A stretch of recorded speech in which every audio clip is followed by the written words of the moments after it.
Come back this way, lady. Okay, pictures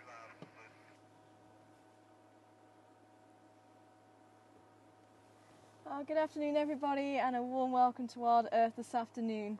And I thought we'd start at the hyena den. We haven't been here for a few days, and Floppy Ear has just made an appearance with her 2 cubs, but otherwise all seems very quiet here. My name's Tara. Joining me on camera this afternoon is Daniel, and back in final control is Mark. Now she's just gone behind the bush, so I'm hoping she's going to come back. There's another cub just by the entrance to one of the main den sites, and there is another female who's sitting there, and I do wonder if that's their mother.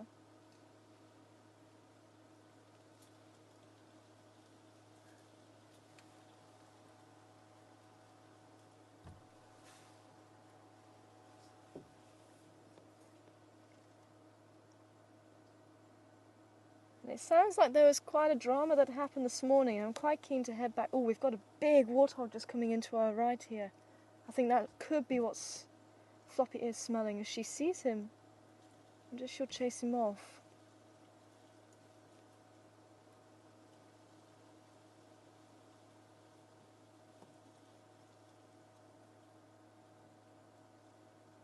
Quite amazing. He should be able to smell at least that the hyenas are here.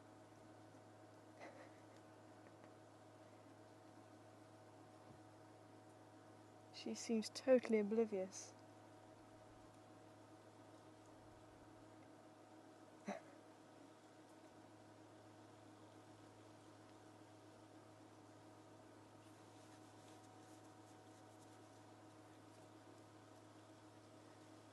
But I'm not too sure who was involved this morning, but suddenly Karun and the cubs, and apparently the cubs only just managed to make it into a tree when a hyena came through. They came charging in. But thankfully both cubs made it into the tree in time. But I would like to try and make our way over there if we can at some stage and see if she is still around there.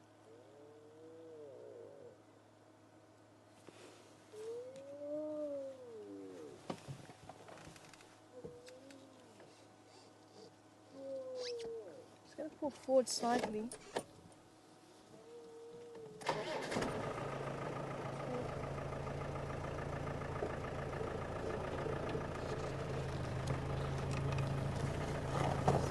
Past that tree there. Can you see her yet?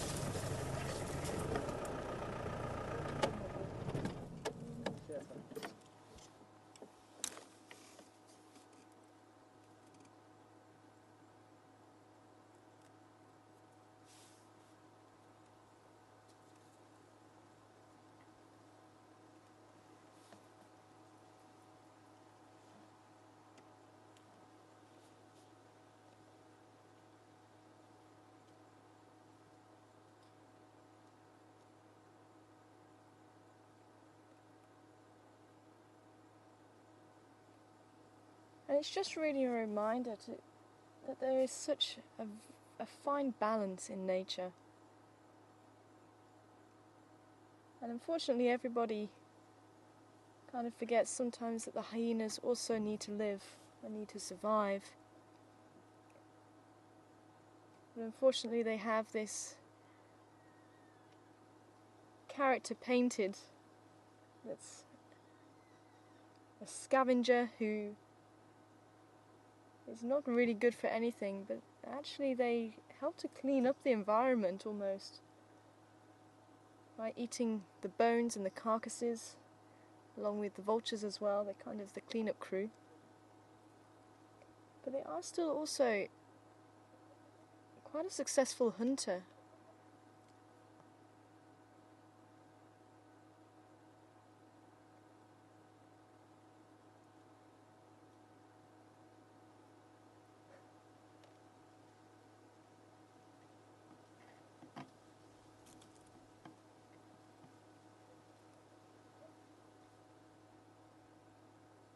Now you see the 2 sets of cubs there playing together.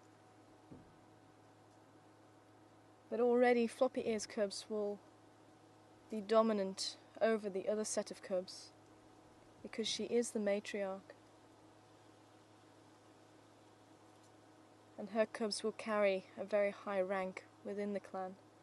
Could even be the other female, maybe a daughter from a previous year. But she also seems to be quite high up. She's had her cubs at the same den site.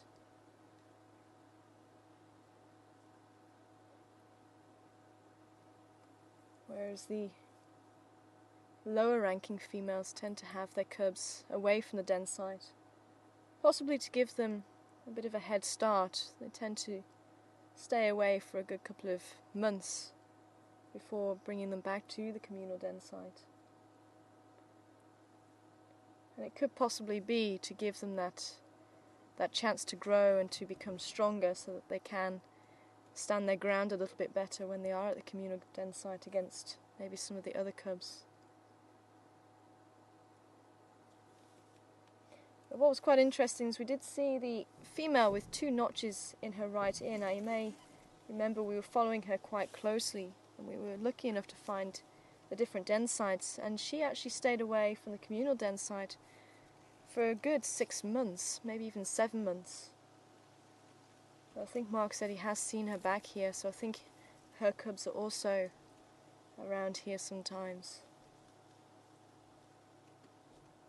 But it seems that she made an appearance in the last couple of drives. I think it was yesterday when Karula was eating a kill just in the drainage line off of Quarantine.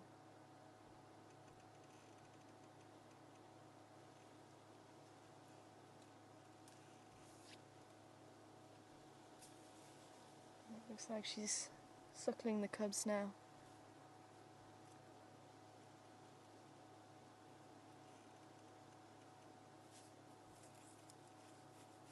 Now feeding can last maybe an hour, hour and a half sometimes. And even though we do tend to think of hyenas as nocturnal, which they generally are, they're generally most active once the sun goes down and during the night, but you can still see they are fairly active around the den site. They'll be dozing throughout the day. And the little one's certainly full of energy, playing and jumping on the parent. Males don't tend to have a hand in rearing the young at all.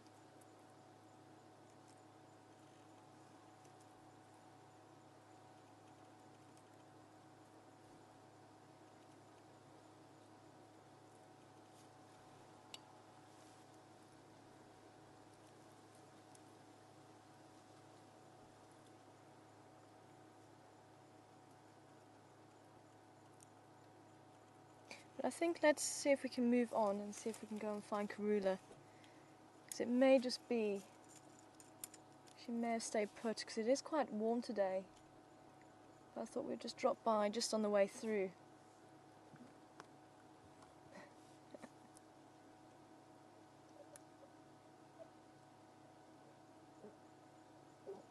Oh, bless you.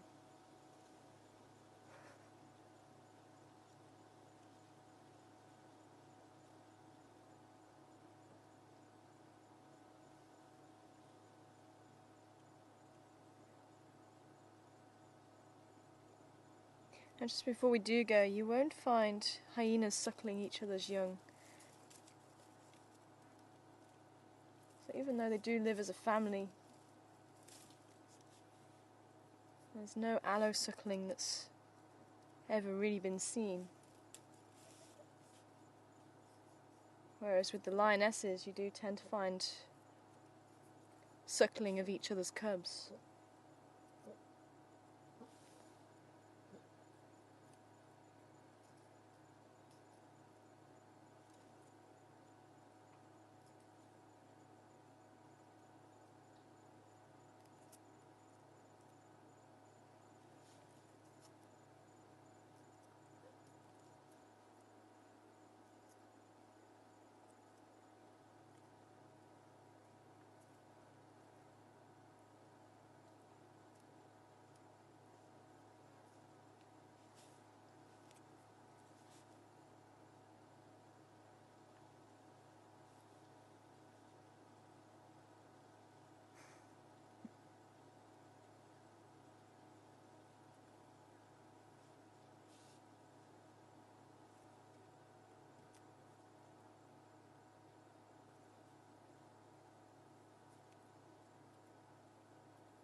Now we reckon these cubs are approximately around 2 months old. You can see they're still very dark and they don't have the spots as yet. That will happen usually around 4 months of age. It's quite interesting. They keep looking over, but they don't have any older cubs to kind of encourage them to come towards the vehicle. You can see if there's anyone watching, see floppy ear, the reason why she's called that, her right ear is bent over. And that could be from a fight, it could be from maybe even a parasite that's damaged the cartilage within the ear.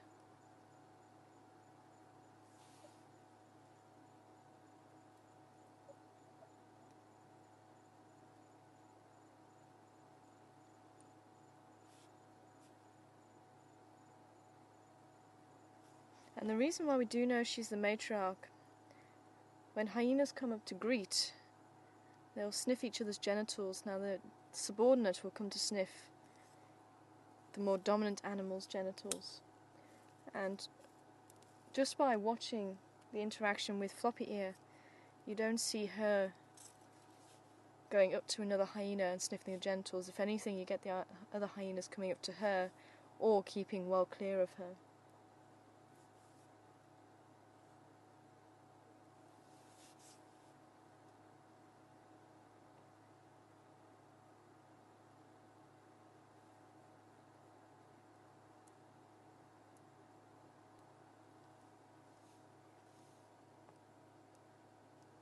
I think while they're settling down, I think let's go up towards Impala Plains and see if Karula is still around.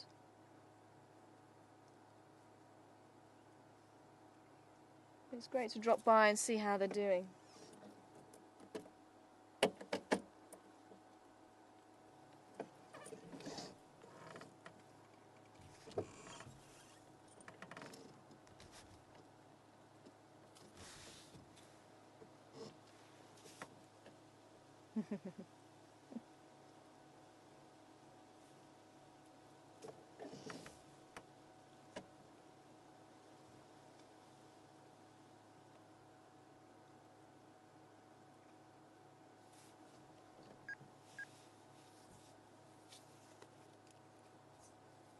And that is the other female I was talking about a little bit earlier. I think she is the mother of the other cubs, quite possibly.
I wonder where she's going.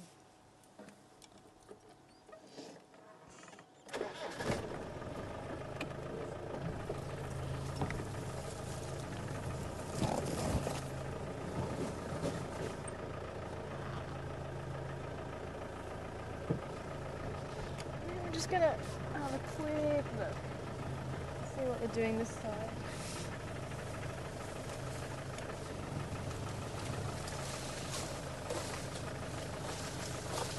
Oh, they are heading back to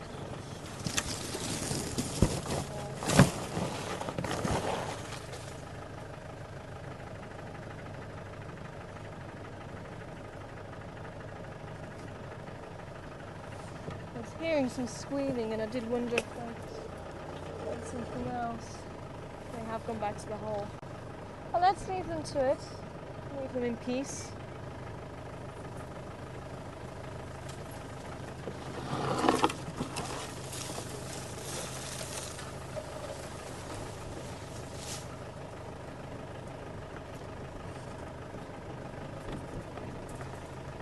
Say, you have to come back a little bit later on. Let's see how we go.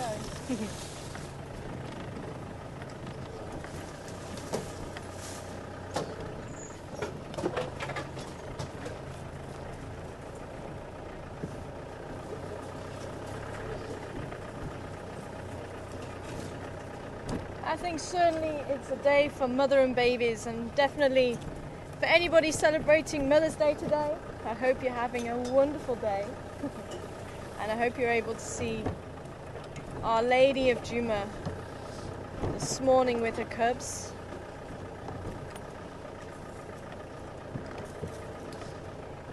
And I know hyenas aren't everybody's cup of tea, but you got to admit those small baby hyenas are quite cute. I think they are.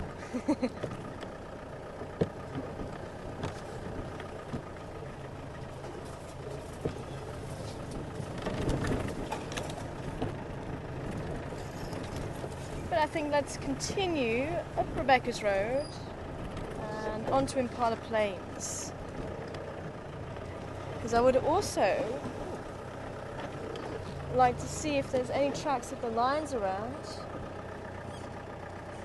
It certainly has been quite a weekend for cats. It really has been quite awesome. Having the Nkahuma females making a kill right on quarantine area and all 6 little cubs.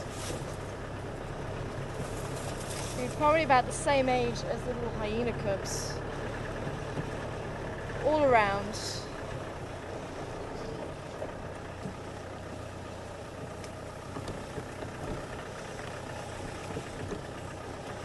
And then of course Karula also making a kill, and she was so efficient at it. And if ever you wonder why we're so impressed with this cat, so she really is quite a leopard. Actually being able to make a kill so silently and so swiftly. And she was literally just a few hundred meters away from where the lions were. The lions being on the northern side of the open area, and she was just around the Bushbrae site on the southern side. And yet she made a successful kill within seconds. And you didn't even hear a sound. It was over so quickly, in the blink of an eye. And it really goes to prove that she is such an efficient hunter. And really quite the cat. And so far having 100% success of rearing all her litters right through to adulthood really is something. is the cub mortality is extremely high, especially in the first few months. They're tiny, they're not able to climb, they are so vulnerable to so many different predators, and each day they survive is really quite an achievement.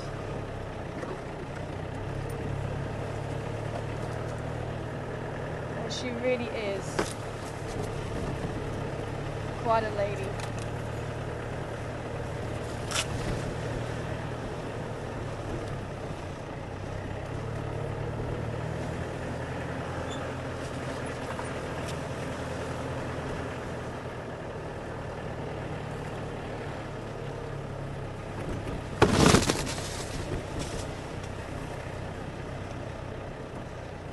Good afternoon, Kim. Welcome on board to you. And it's good to hear from you this afternoon. Hope you're enjoying your Mother's Day.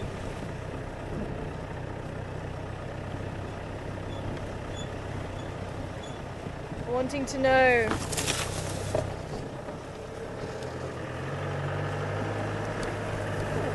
just clip that branch there. Yep, go past it. Wanting to know who hyena's closest relations are, or right in the immediate family, like Hyaenidae, is the other hyenas, the brown hyena, which we have seen here once. I think Peter spotted a brown hyena. So they are in the area, and I've been smelling, or keeping my smell out for, not an eye out, nose out. How would you say that? But I've been looking for the scent of a pasting, because it does smell quite distinctive and it smells different. I've not actually smelled that pasting from the spotted hyena, but the brown hyena, it's a very distinctive smell. So I'm waiting to be able to smell that and hopefully keep a lookout for the brown hyena too. And also the striped hyena, which we unfortunately don't get here. They are such a beautiful hyena. I would love to see a striped hyena. And the aardwolf, which we should get around here. There's enough termite mounds and nests here that there could be some aardwolf around. Though I haven't seen the tracks, but you never know. So they're in their immediate family, but they are closely related to the cats. They're actually part of the cat order, though they used to be classified in with the dogs. And one of these days, I remember my leopard replica skull and bring it on board and actually show you the reasons why cats are cats and dogs are dogs. Oh, hello squirrel. But it's a lot to do with the skull.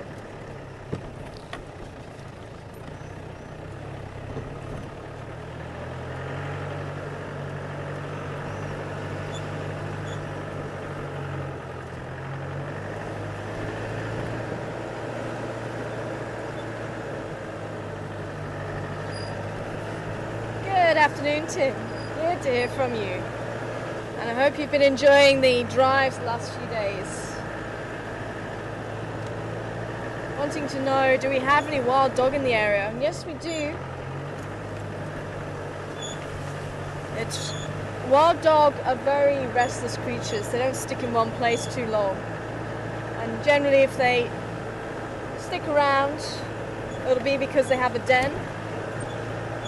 So if you have wild dogs that are denning, then you're more likely to see them. But otherwise, once the pups are grown, they continue to move. And they can cover a home range of about at least 24,000 hectares. Which is quite a large area. Now we do have a couple of packs that do come through to the area. We've got a pack of 21 and they move between here and Kruger and Alpen. and I know they actually have been doing a lot of research. I still need to send through some pictures of the dogs that we had here a little while ago, so they can actually try and match up the pictures, and they try and do what we do with the leopards and look at the left side, the right side, the front, the back, so they can get an all-over view of the animal. And it's actually their patterns on their coats that can help to differentiate between each one. And then there is a smaller pack, about 6 or 7. They tend to go into the west, or they're usually around in the west, Zimbambili, Elephant Plains area. But occasionally they do come down this side. And I also have heard there's another pack, much larger than the 21. I'm not too sure how many's in it, but it is possible to see those as well. So there's 3 possible packs that can move through the area, and they can overlap, and they're generally territorial around a den site or in the immediate area. But if they cover the 24,000 hectares, it's too much area for them to cover and defend. So when it comes to territories, that generally is the difference. Territories generally are small and are defended. Okay. Now this is the area Karula has left, I believe. We have the impala here, and I think... Do you remember it was this one? Aha. I just suddenly realised you were out this morning as well. So I'm looking, there's some tracks behind us. Not this tree right here, but the big one behind it. We'll see if we can go there, but I don't want to chase these impala that way just in case she is still around. I don't want to upset any. See, they all still look a little bit wary. Maybe she has been lying low. But I remember sitting with her a little while ago, and she'd actually hidden the cubs away here too.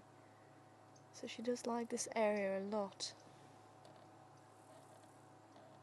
So what I'm going to try and do, these impala are settled a little bit. I'm going to try and sneak past them and actually go a bit further.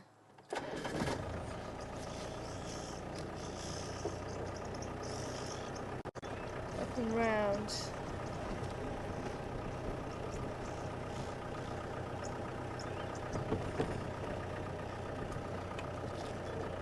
I'll go and have a look to see if the lady is there again.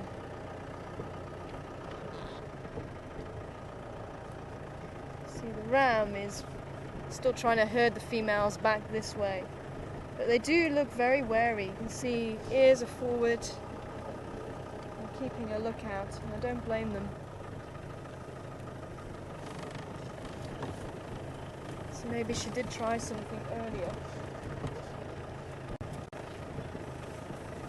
And if we do have any new viewers on board, Karula is a female leopard. She's our territorial holder. Although there are other males who hold territory that overlaps her area. And generally males will overlap a number of females to try and have mating rights.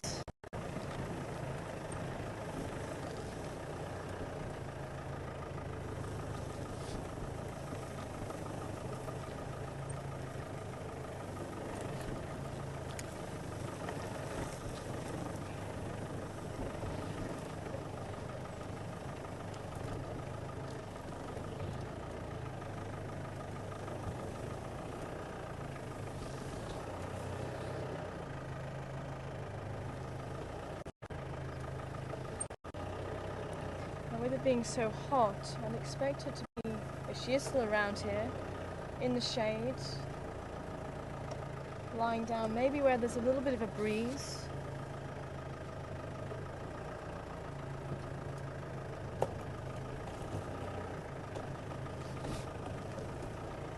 She may or may not be sitting up in a tree.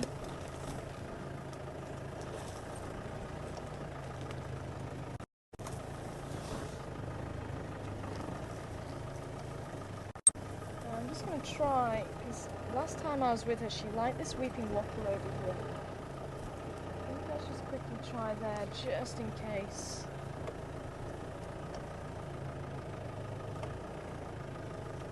Otherwise, we may have to come back a little bit later. I wonder if anybody else is with her. You didn't go in this far, did you? We all came out of the Oh, you all came out of here. Sorry? But did you go in or you came out this side? Oh, okay, so this is when you were following her. Okay.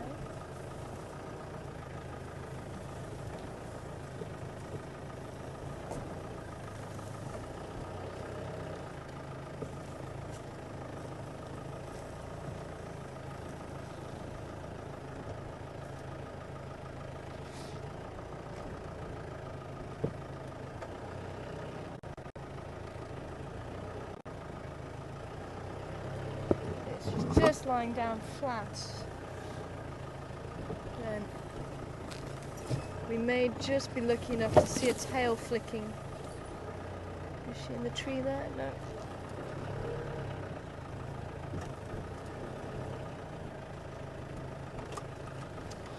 Oh, it looks like we've got a fresh aardvark hole. Fresh as in it wasn't here about 2 months ago.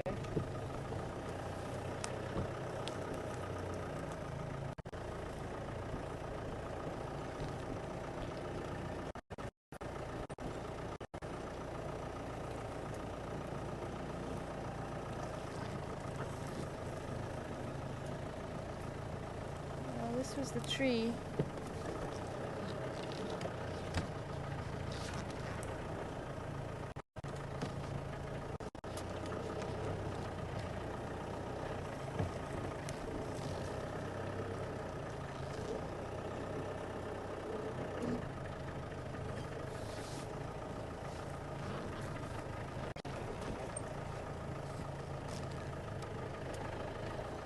So I saw her actually scratching on this tree as well.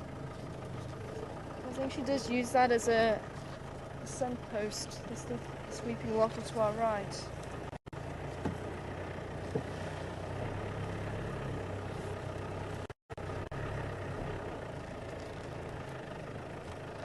But that is very encouraging.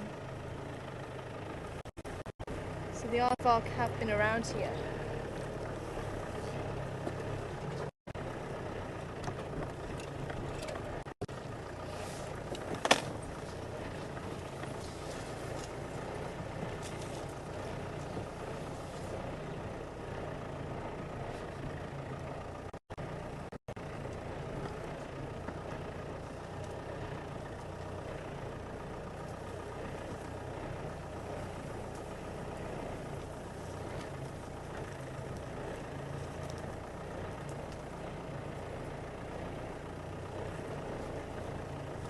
Now, I was trying to encourage one of the researchers to come down onto Fireside Chat. She was a little bit camera shy. But I'll keep working on her, you never know. She might come down or come up. She actually does a lot of research down in the south.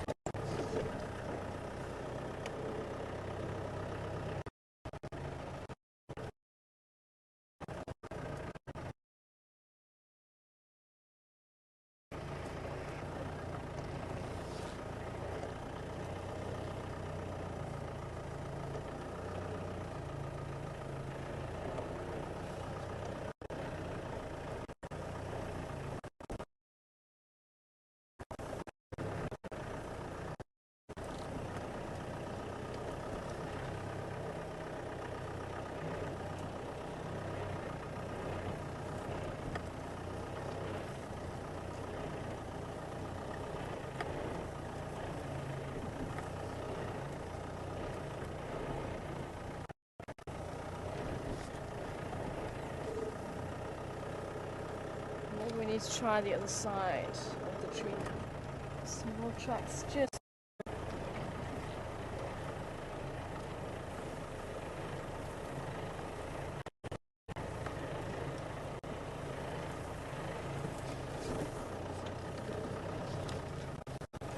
Where were you when the hyenas attacked? There, actually, I was walking on the tracks coming Oh, out. okay, so it wasn't too far away. So maybe she has carried on moving.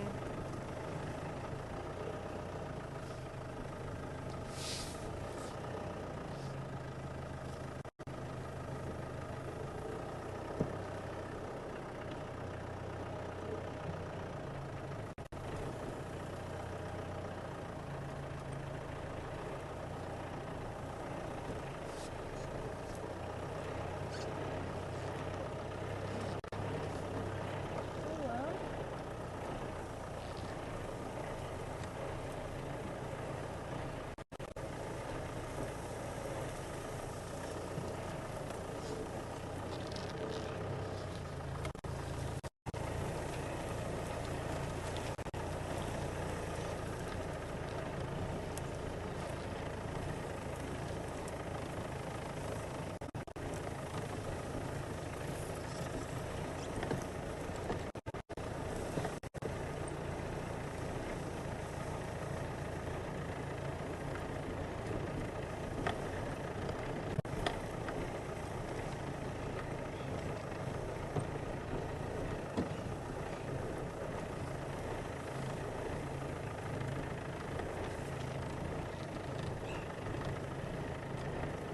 I'm trying to tell something for.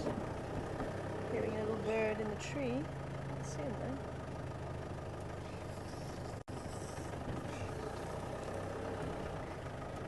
Where are you ladies looking? See, they keep looking down the way.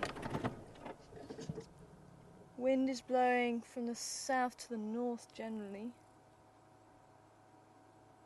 So if Karuna was going to try and hunt, she would stay on this side. Maybe even over that way.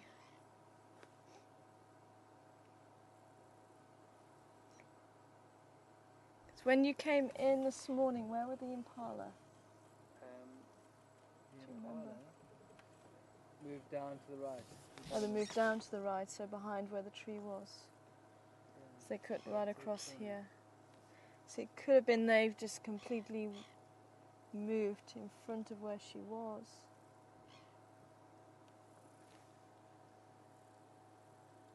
Okay, well, let's go and check the road for any tracks. Because she maybe just moved a little bit further in.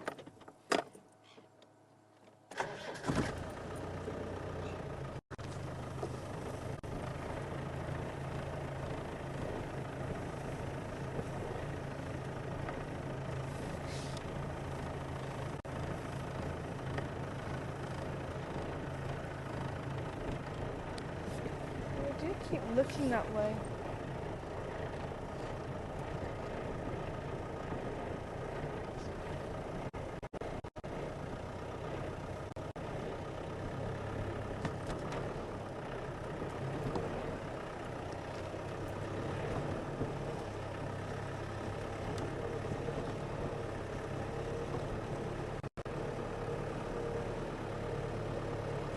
And this area is nice and open, so as long as they stay in the open, they should be able to see a predator. And it could be that they have seen her, and that's why they're keeping that side, especially with them keeping an eye out over this side.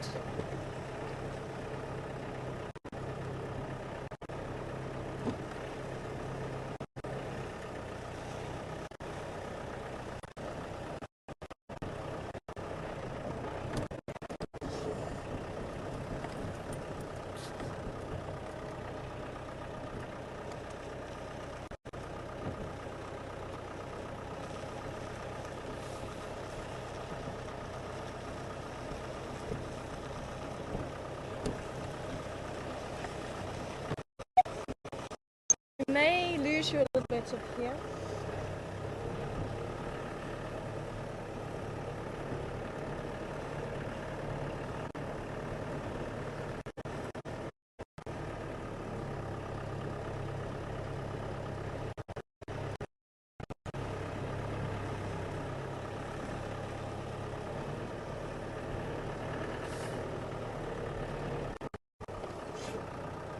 Or they could have just walked out onto the road here.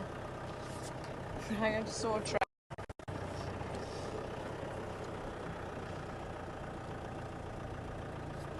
Yep. There's one track here of the Cubs.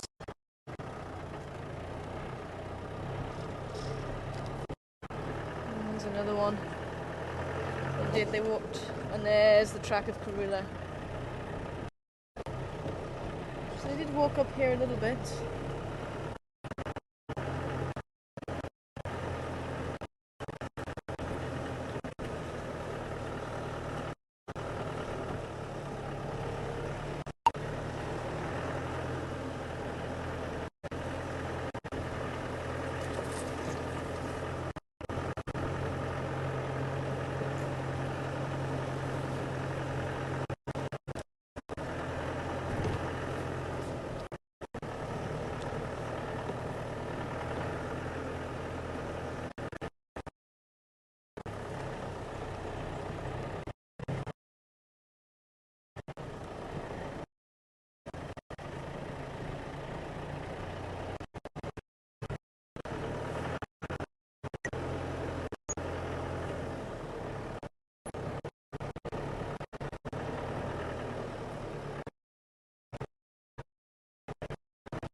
Yeah, I'm copying you now, Bonga. You will do. I'm just checking a little bit further up, and then we'll be turning around and coming back.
Well, hopefully you're back. I am hoping.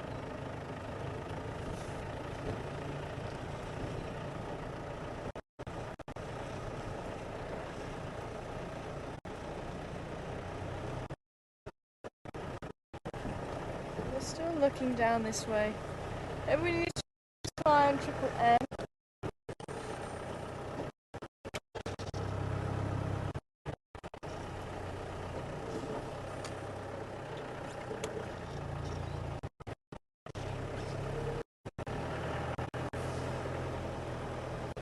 This is where she actually left the cubs the other day.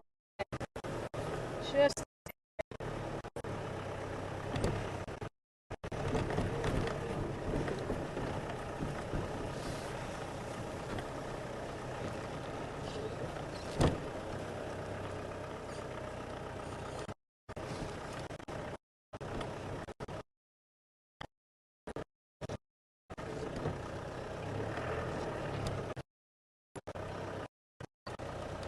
where did you go, baby? Where did you go? Oh well, we might have to try this again a little bit later. Maybe if we're lucky enough to catch them for moving.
Let's go and have a quick look down by Treehouse Dam.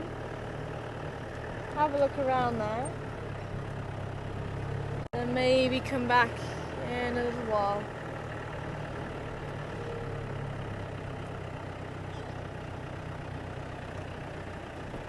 So maybe she might just have moved from wherever it is that she's hiding. Even though it's one or two tracks, I don't think she's gone too far.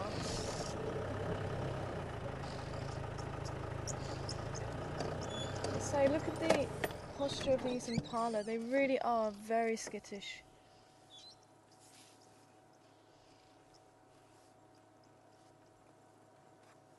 With the heads up.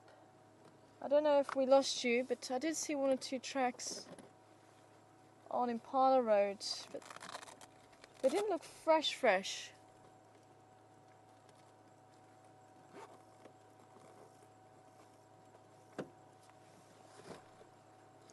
But I couldn't see any more tracks further up the road.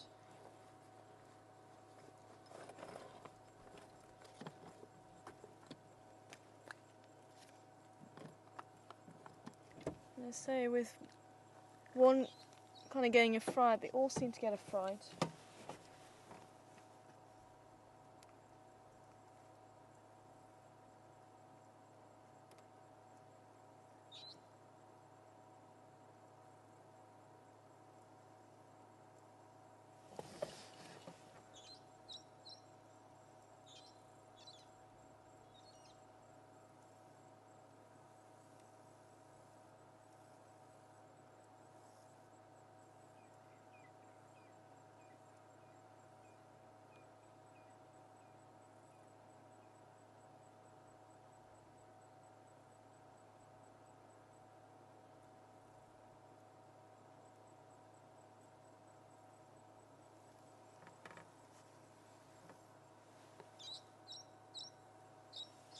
hear the brown-headed parrots in the background calling.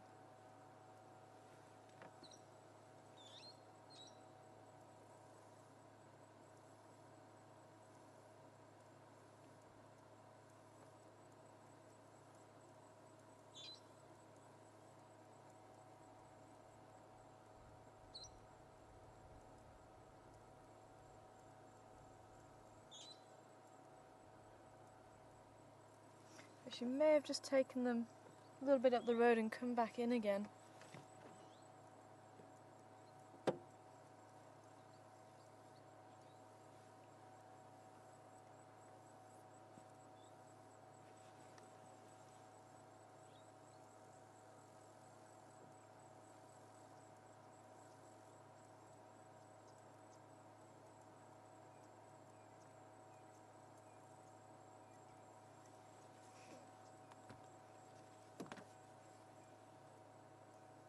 If only the impala could talk. You can see again, the ram is forward. But he also has another agenda. He'll be looking out for other rams who are looking to make his way towards the females. But this female's also, she's looking quite intently in there. And that would be on the right side of them if Karula was around. He should be able to sneak in without her scent passing down towards them. As the wind is actually blowing from the impala towards the left of the screen, so Karula should be on that side. Okay, somebody's spotted something, I think. Look at that.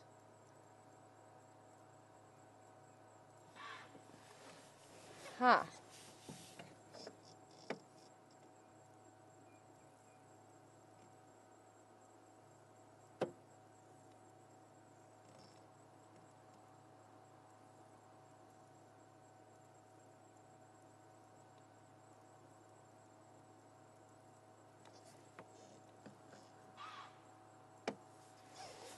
Okay.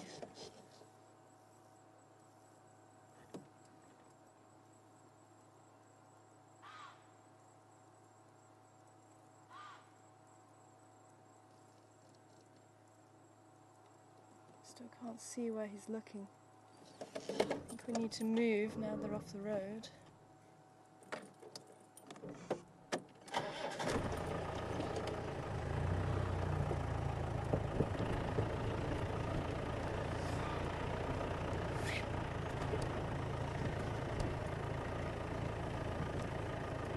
Where are you looking, mister? Sure.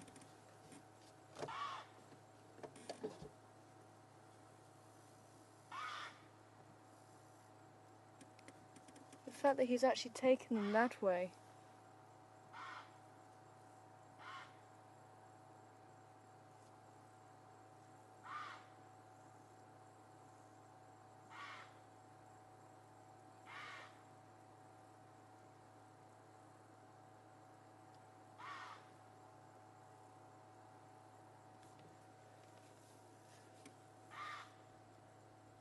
I was hoping they were far enough off the road so that we weren't going to disturb them, but you see they were scattering a little bit, so that's why I stopped where we were.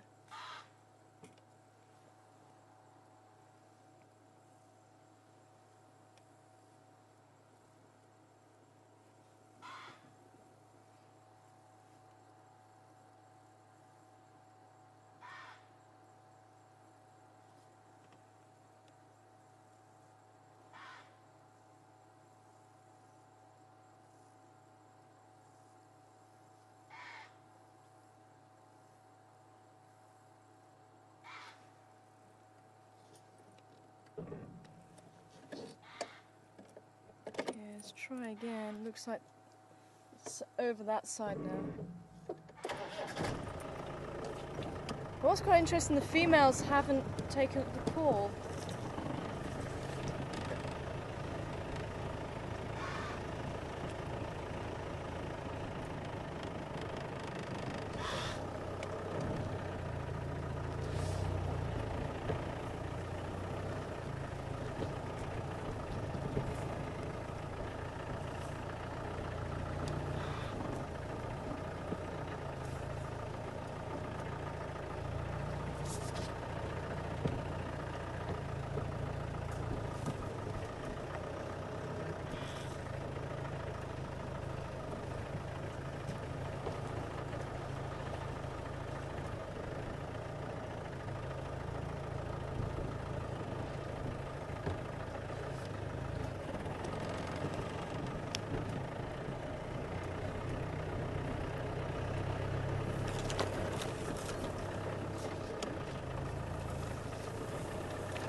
not getting or seeing any fresh tracks here. This is really quite bizarre.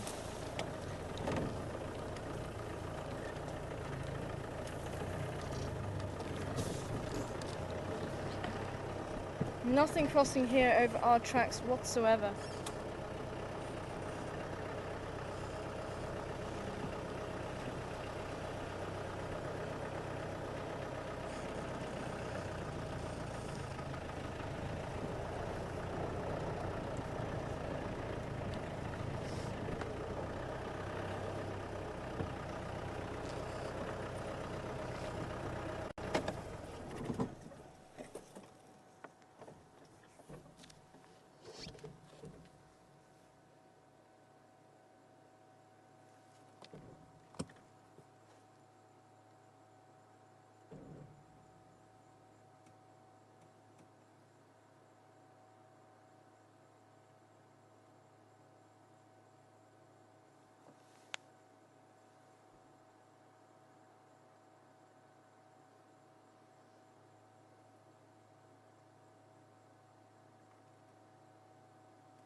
He's still looking in there.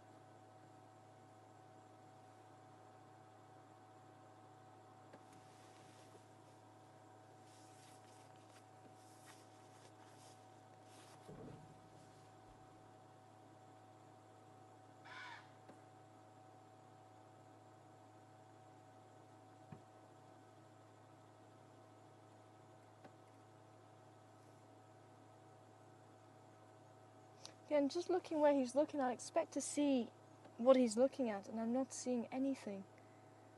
You can see, look, he's just turned around and started grazing. And again, the female's not picking up that alarm call.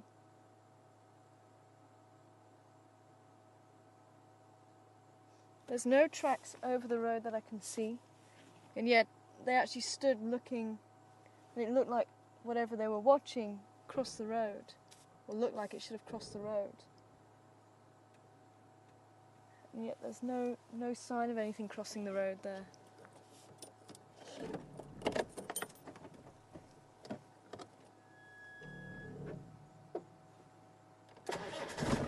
He has gone back to grazing.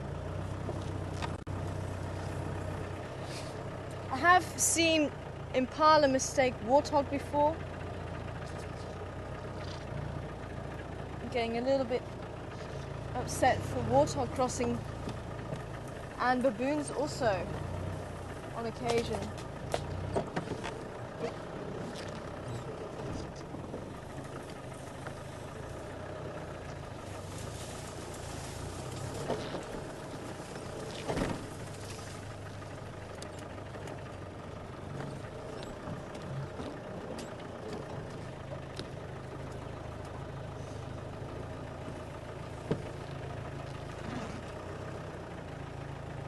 So I was thinking, well, maybe one of the cubs happened to cross over the road for whatever reason, which may be why he started moving towards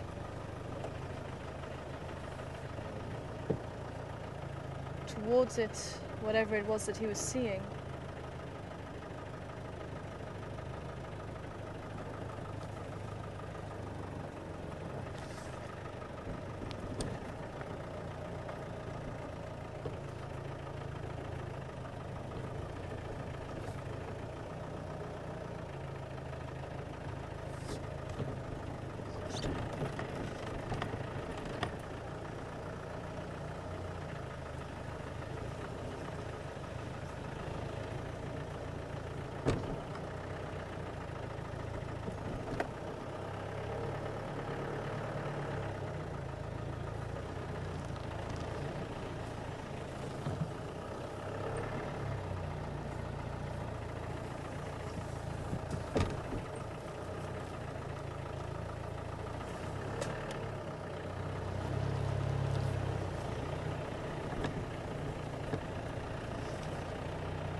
And again, they are keeping a very close lookout for any male impala around. They are highly territorial this time of year.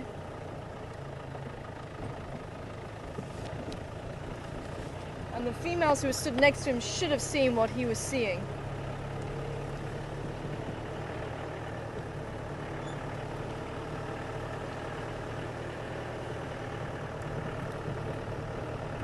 It's when a predator is seen and other animals get a chance to see it, they will also take up the alarm call.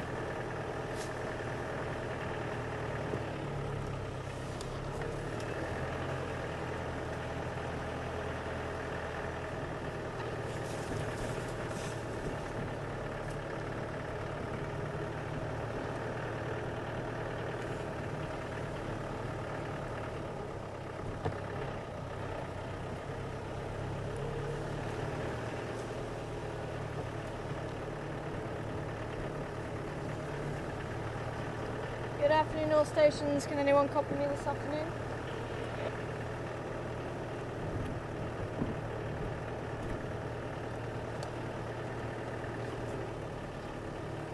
Okay, well, let's go and have a quick look down towards Treehouse Dam. See if there is anything around.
Good afternoon, all stations. Can anyone copy me?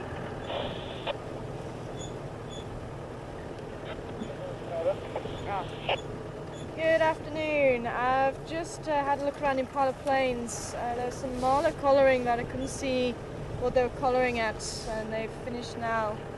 We're going to go and quickly check out towards Treehouse Dam and then come back towards Impala Plains again.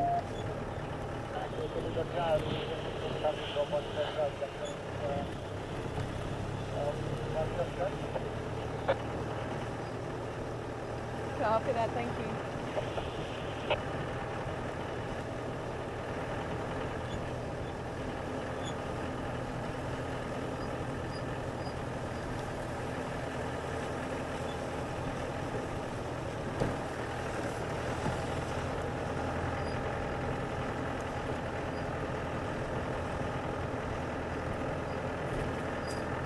Now, if you remember when we have seen leopards walking past, so if you remember seeing the posture of all the antelope like we were seeing back there, but certainly a lot more, and even the wildebeest and other animals like that, all very much sort of coming to the front, seeing what's going on, and it's almost as if they stand as one and intimidate the predator if they have been spotted. And with the wind blowing in the wrong direction, I really think that male was seeing something else, or it could have even have been a male impala. But we'll head back there again in a bit.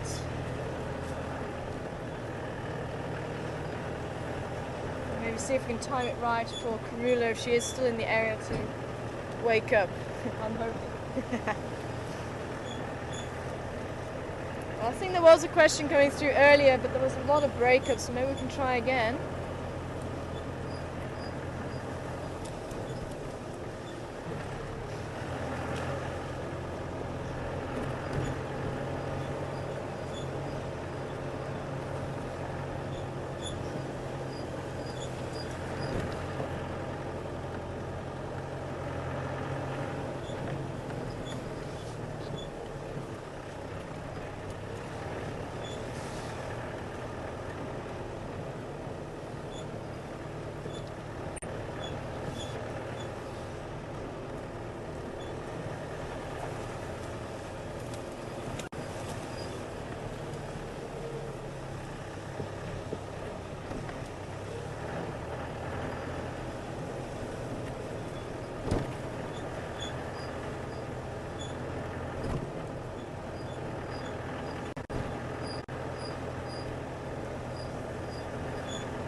Big branch in the road.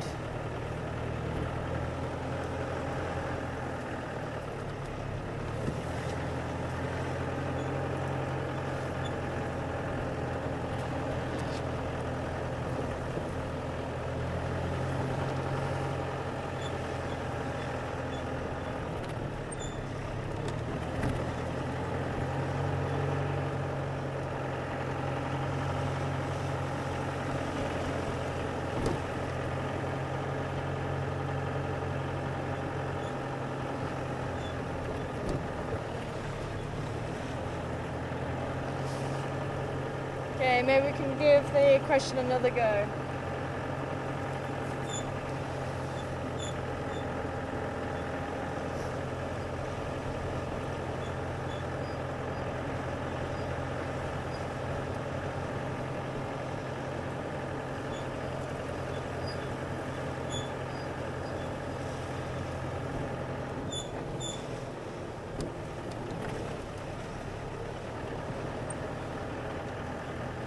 Could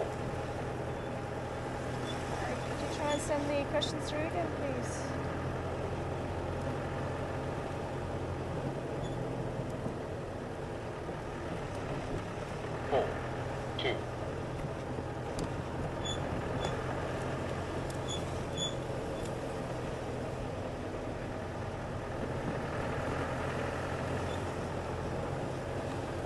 Hi, MS Chris. I think it's just, is it Chris? Normal Chris. But welcome on board. And wanting to know how old Cruella's cubs are now.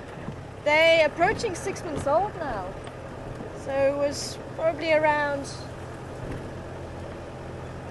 the beginning of November, maybe the first week or two of November that they were born.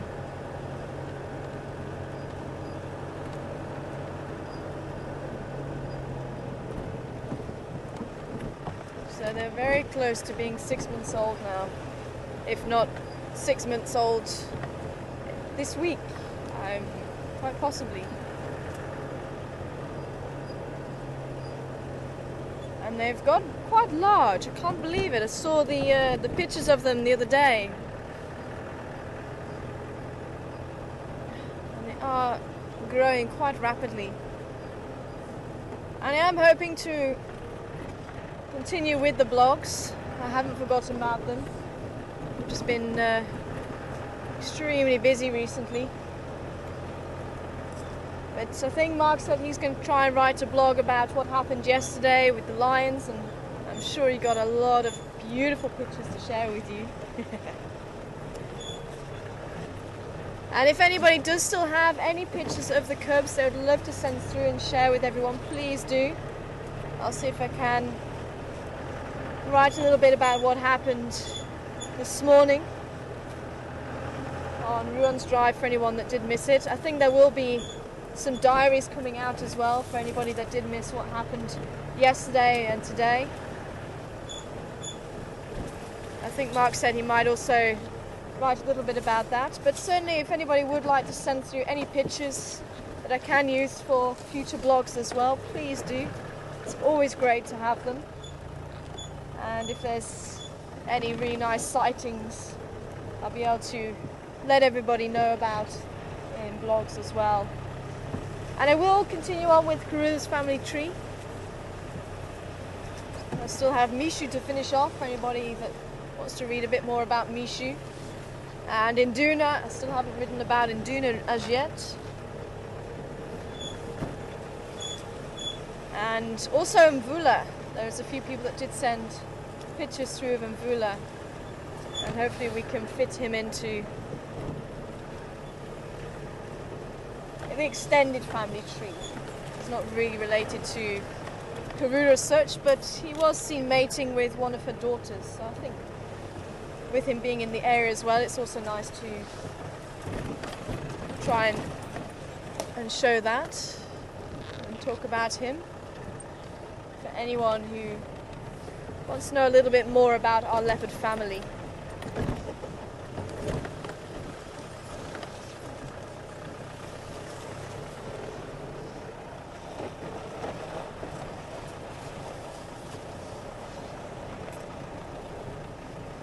I just wanted to swing by here.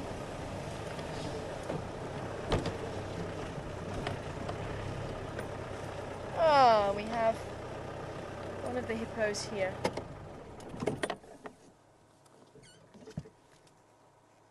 I don't think it's Humgo. Oh.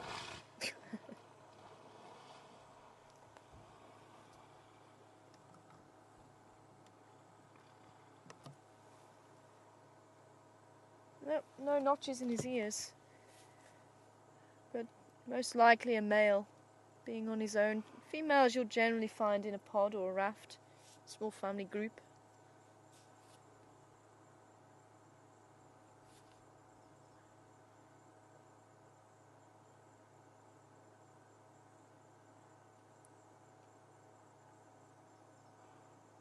They're certainly keen to display to us.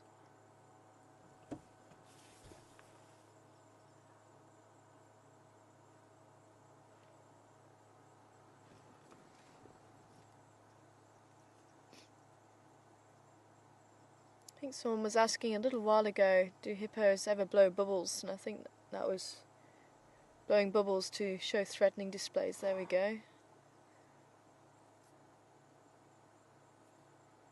But I haven't actually seen them blow bubbles as such, but I've seen them thrashing the head around like you have just seen there and throwing the water around. But the most impressive is opening the mouths as wide as they can and displaying those huge teeth. The incisors and the canines, which can be 40-50 centimeters in length.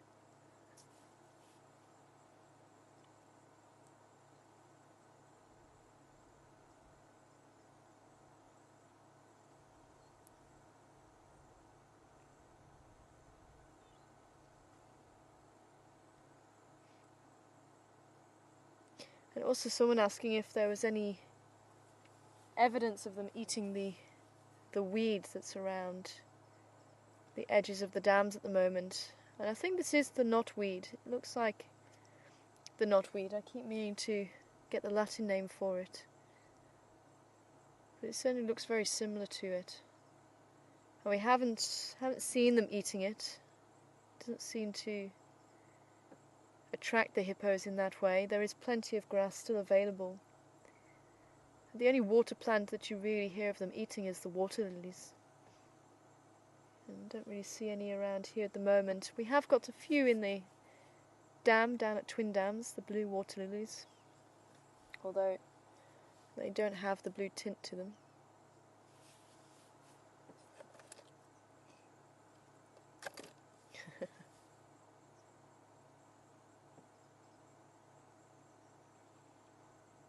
Oh, beautiful.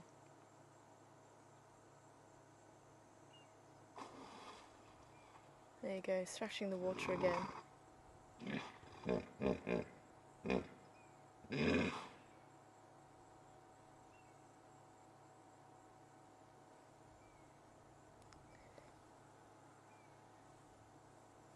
Well, we need to consider ourselves put in our place.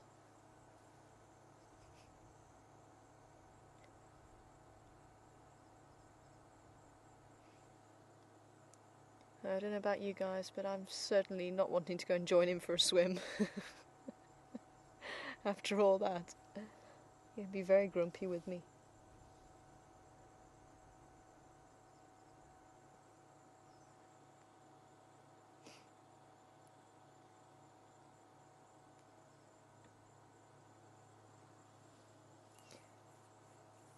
It's alright. I'm definitely not wanting to share your dam. You're very welcome to it. Oh, can we get the Birchall starling just up in the tree? It's just flown up with that beautiful light on it. You can see that metallic blue. Look at that, beautiful. Birchall starling.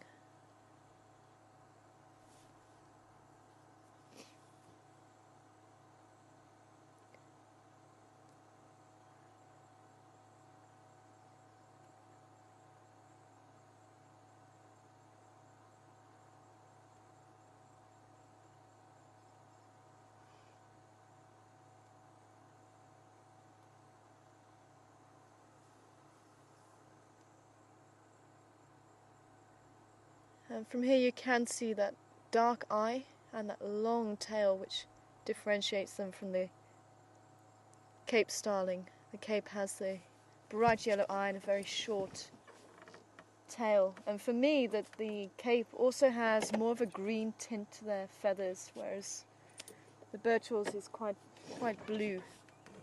But let's leave the hippo to his own devices. He seems to have settled down now that he's really put us in our place.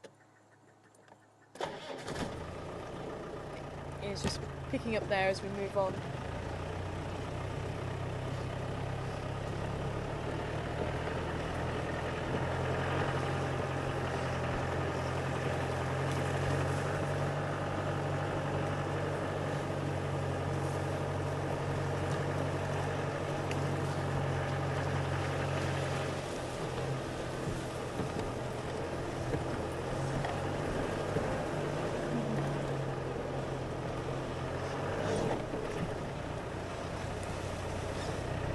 Apparently there was some elephants seen a few moments ago. Looks like the elephants have been enjoying a few good trees along here by the looks of it. Somewhere up around Central Road. So let's go and see if we can catch up with them. And then head back towards Impala Plains as I promised. See if we have any luck with Karula. Because once it starts to cool down, she may start moving around.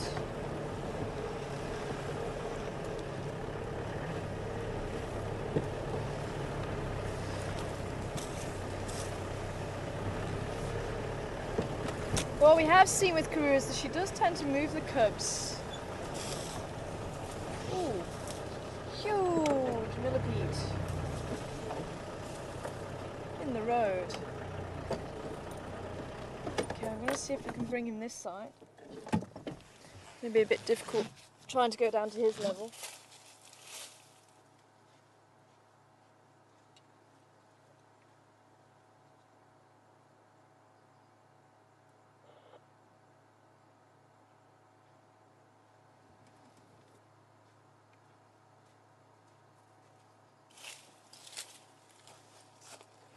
Okay. So unfortunately he was on the wrong side of the car. Try and pull up alongside him. But hopefully you can see him. He's huge. He's a monster. Don't see them this large very often. You see this hard outer shell. He's almost as long as your forearm. Yeah, he's a bit. Probably about as long as my foot. Look at that. Now, one of the differences between millipedes and centipedes is the fact that, well, I certainly wouldn't be picking up a centipede like this. That's one of the differences. Centipedes will often give quite a nasty bite, and they do have some venom. And you're going to go falling off my arm there. Whereas these guys tend to eat detritus, so dead leaves, and sometimes a little bit of carrion. But I've only ever seen them bite one person. So they are capable of biting, but I think it was more of a nip than anything. I think she was more shocked because it bit her, because you don't really expect millipedes to bite. I don't think it really hurt too much. But they do have two pairs of legs per segment. So every segment that you can see here will have 4 legs, whereas centipedes only have 1 leg, or 1 pair of legs per segment. But you can also get different colours. These guys tend to be a lot darker than the centipedes. Seem very brightly coloured centipedes. But I have seen banding, you do get the ones that look a bit like a zebra. But again, with them not being too quick when they're moving, centipedes are much quicker, and the centipedes tend to do this kind of motion. As you can see, this guy tends to move in a straight line. And if you watch the legs very carefully,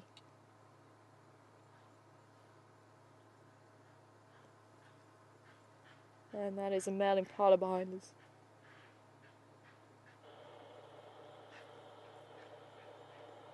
Coming this way. Sounds like he's chasing another male.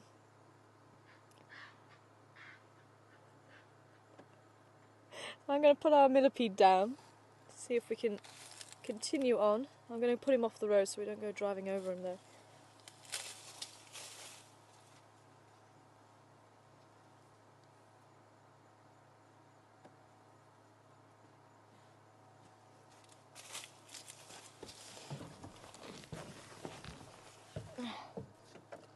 Okay.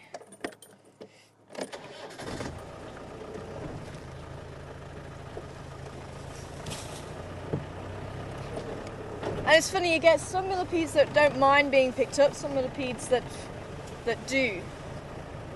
And you get, when the millipede doesn't want to have any interaction, they'll actually roll up into a ball. So it protects their genitals as well.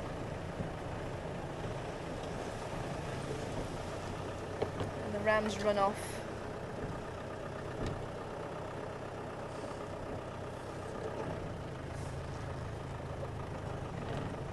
Sorry, ladies.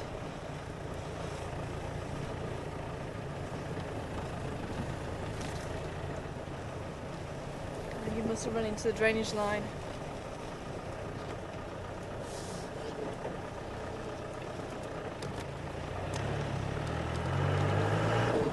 Okay. Well, let's go and see if we can catch up with these Ellies.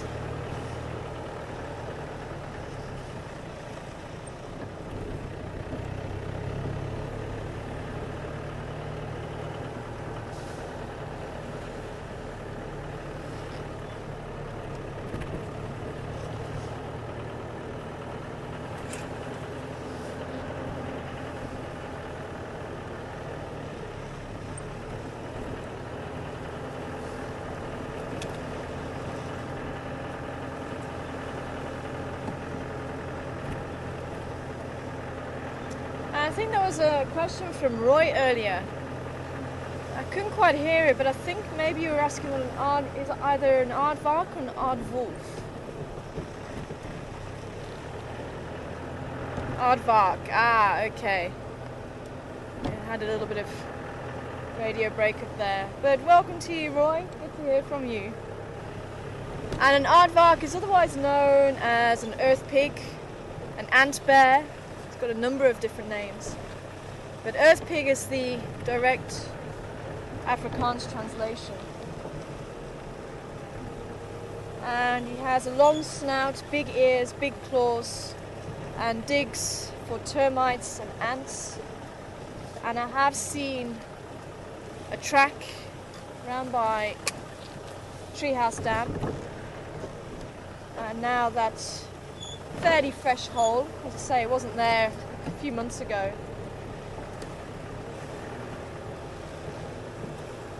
And it highlights that they are in the area, which is great to know, and I'm hoping that the lions aren't going to try and eat them.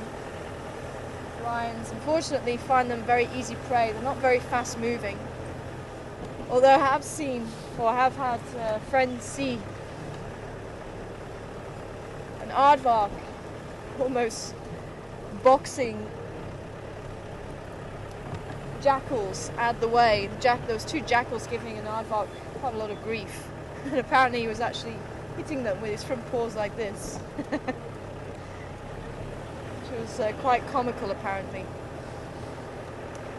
And then the jackal ended up giving up and running off. I think they were a fairly young jackal too. I think they're more curious than anything. They probably about this long without the tail, probably about the same length of tail.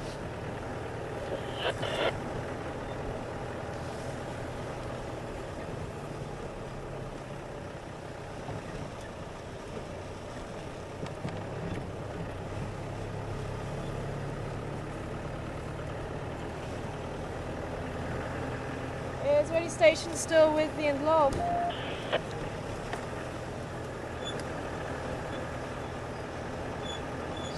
Again.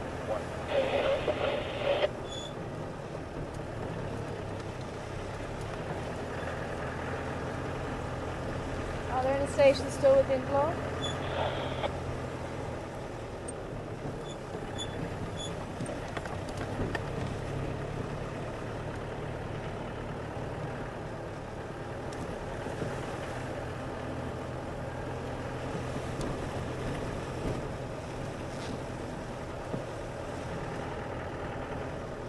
Apparently they were just on the junction Weaver's Nest and Central Road. We're going to go through the dip, Spaghetti Junction, onto Weaver's Nest Road and come up onto Central Road.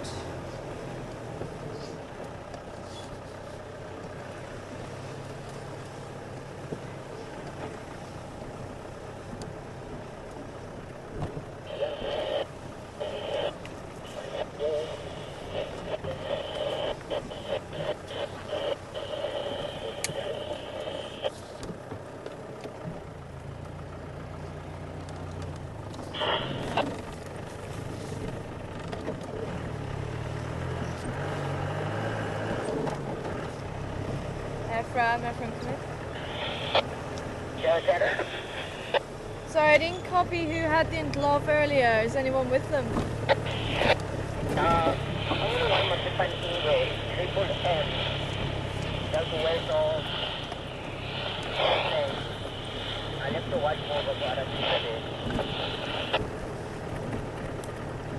Copy. Sorry, you cut out opposite where?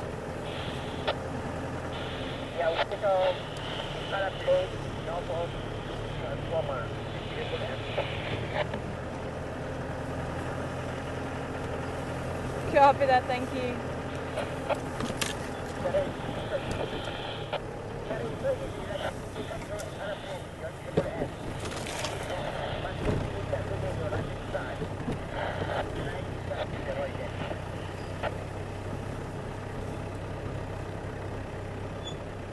Copy that, thanks Ephraim.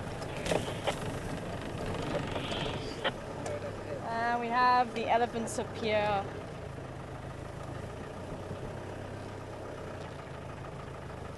Looks like the whole herd walking down here. Hello, lady.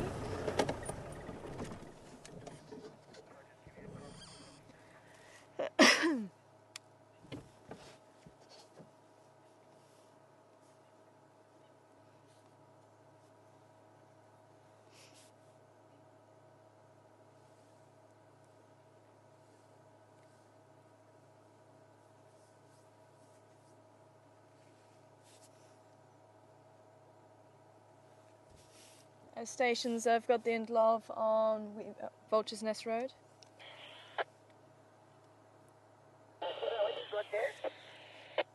The Schlambi of Indlov on Vulture's Nest.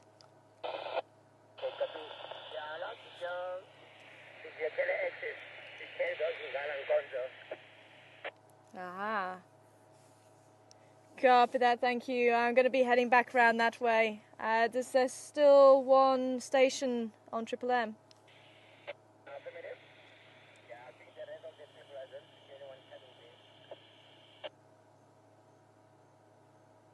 Copy that, thank you.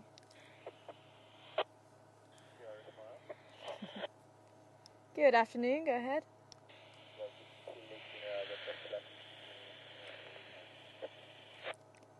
Copy that, thank you very much, Graham.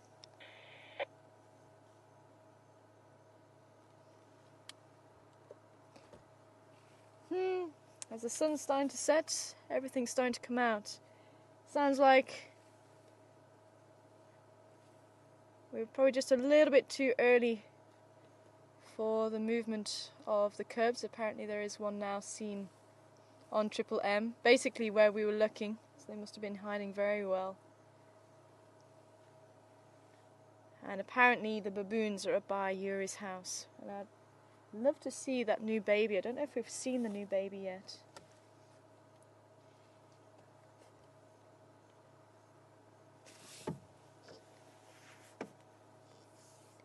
I wonder if this lady's going to let us move forward. So this is where I want to split myself in two again.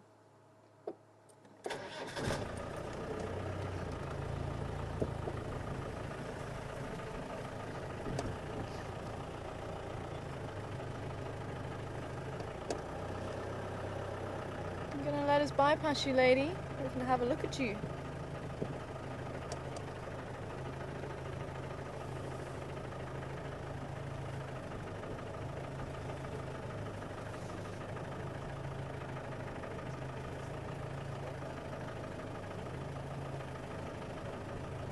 Looks like it's her cast at the back there.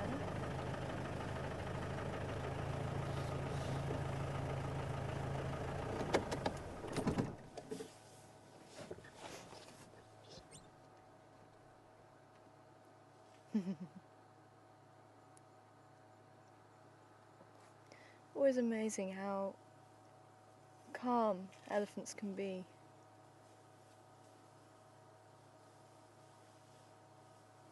And yet in some places, some people get very, very wary of elephants, and it really does depend on what's happened in their life. But generally this is an elephant for you. Generally they're very relaxed.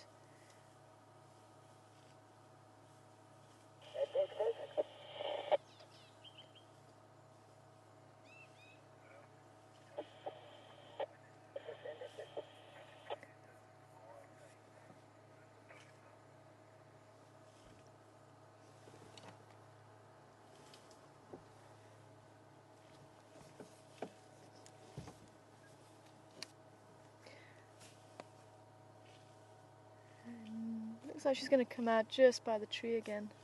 Looks like a beautiful big knobthorn.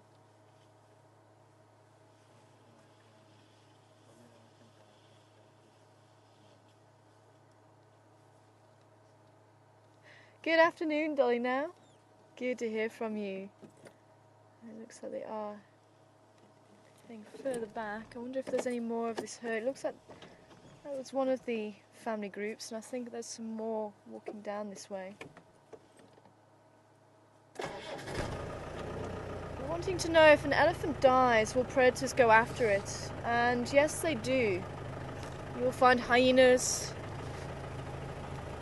On my old reserve, we did actually have an elephant that died. I'm hoping we're going to get to some bush. It's a little bit more open. It's quite thick in there where they're heading.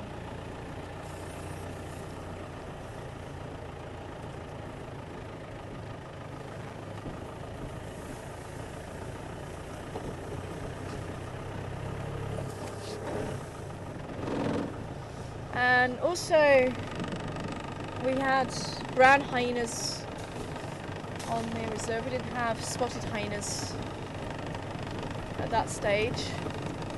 So the brown hyenas actually came to feed on the elephant.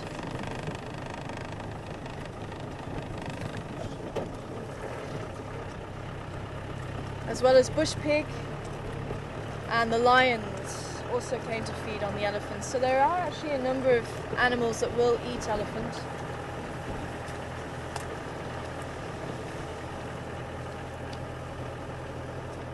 Maybe they were the back of the herd.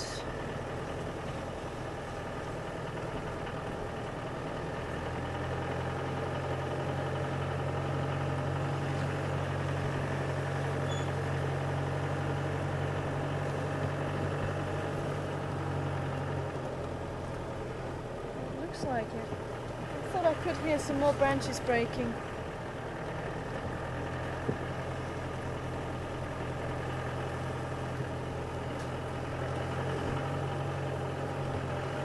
Well, at least we managed to see them before they did disappear into the bush.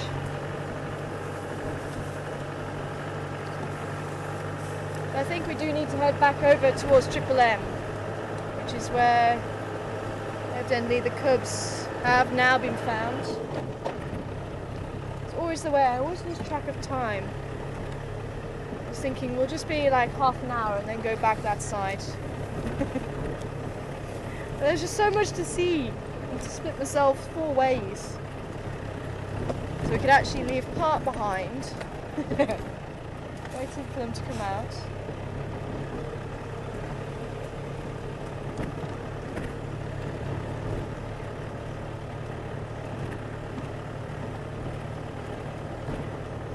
So we can't really go off-road and just go bashing around trying to look for anything in the bush, because you do destroy the bush, and if everyone just did that then there wouldn't be any bush left for the animals to eat or to live in. So you do have to limit yourself, and even though we went off, we still were on some tracks that were there from this morning in the hope that Karula was around there, but if she wasn't up for playing at that moment. I'll just tell everyone where these elephants have gone. The stations, the Shlamiv and Glov have continued fambering east from Vulture's Nest.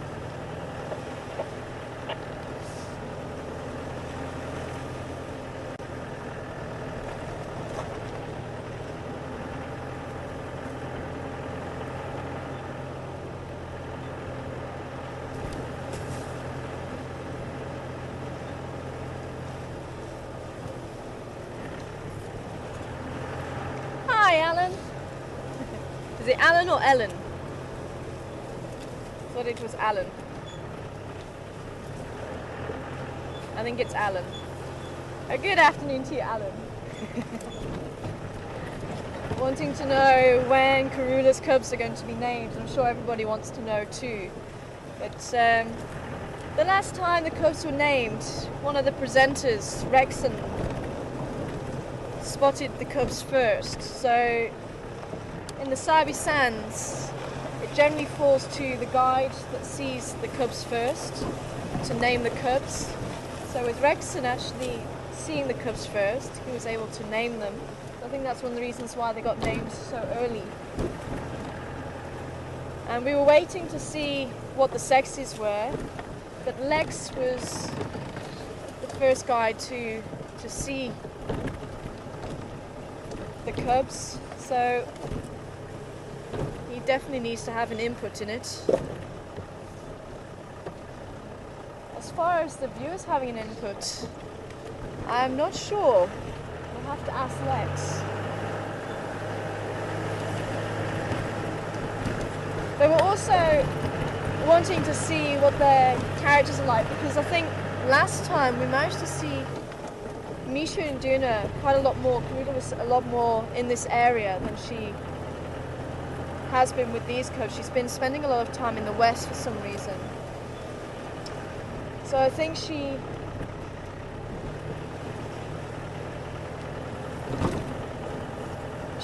they were seeing the cubs a lot more, so the personalities could come through a lot quicker, whereas we've only really had a couple of nice sightings, probably about 5 or 6 nice sightings of the cubs.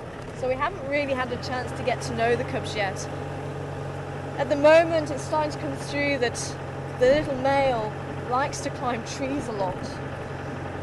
Every time he's walking along the road, he'll dash off the side of the road and climb a tree. The female, to begin with, was actually keeping fairly close to Karula. But the last couple of times that we've seen her, she seems to be quite bold.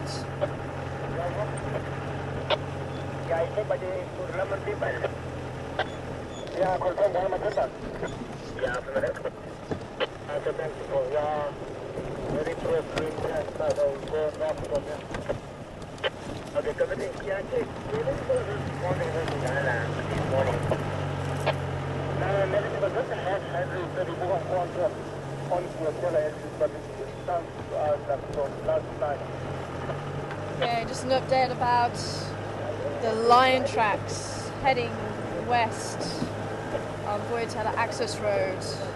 No one's seen any sign of them since. So I think what we're going to do is see if we can head round. So I was hoping the rest of the herd of the elephants was going to be up on Central. But I think they must have been the last family group heading into the bush there.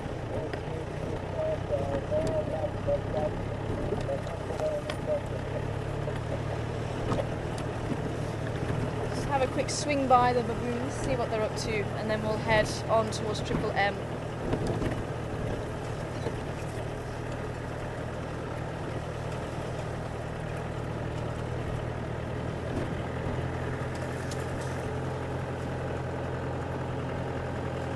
Hi Vicky, all the way over there in Canada. I hope you're nice and warm.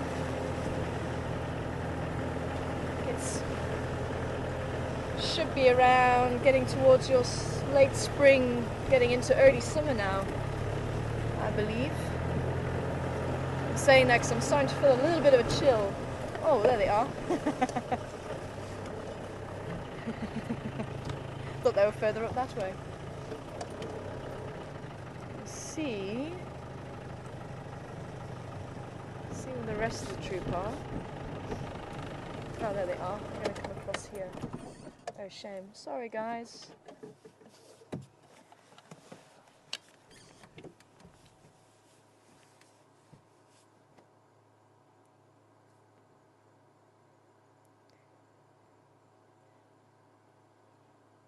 That's Gordy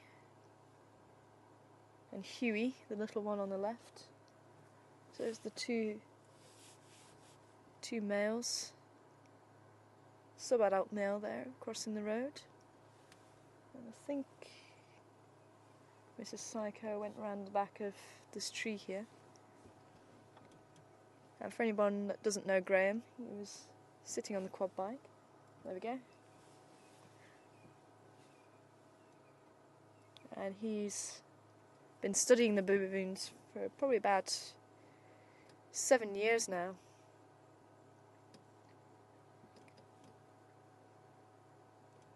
And studying them fairly closely, and they do allow them to get very close, and he'll actually be able to sit with them and they walk right past him. So he's given them names, so he knows which individual is which. And just by going out on a couple of drives with him and seeing pictures and chatting to him, I've started to recognise some of the baboons as well. And now there's only 8 in the troop, 3 of which are very small. It's starting to get a lot easier to recognise them. You can see they're very used to the quad bikes.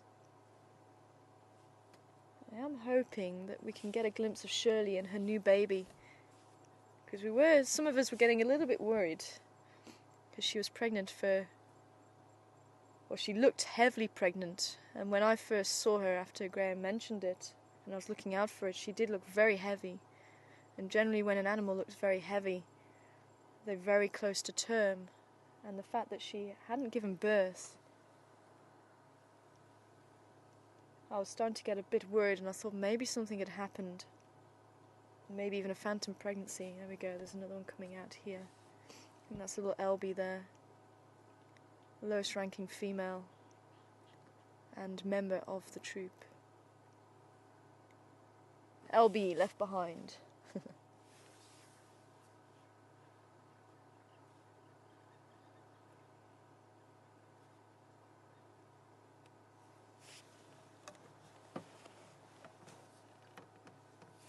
I was going to see if we can pull forward, but I don't want to disturb them as they're walking past there. There they go.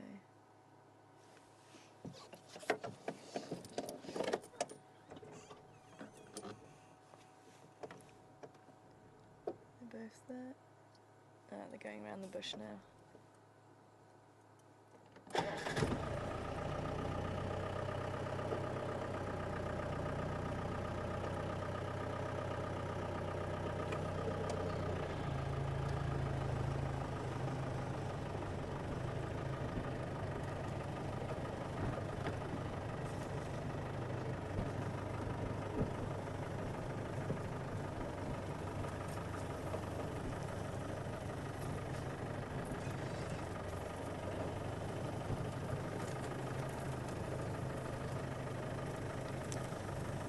Hello, how are you?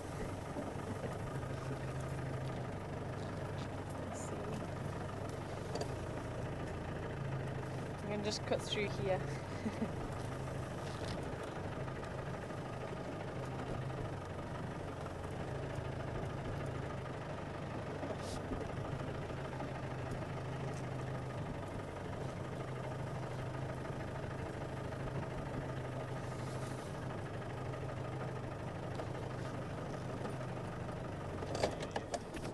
Sorry?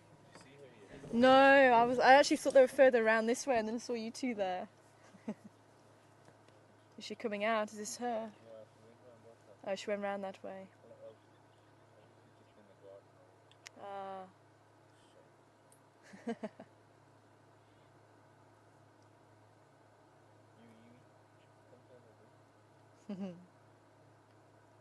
Cheeky.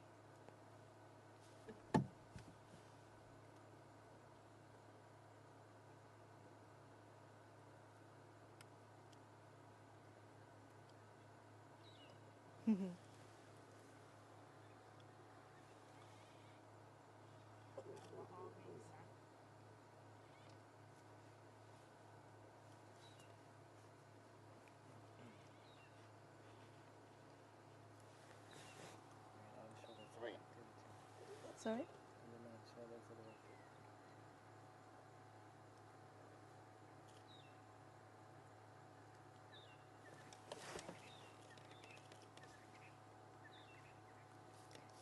Is there any stations with the Ingwe on Triple M?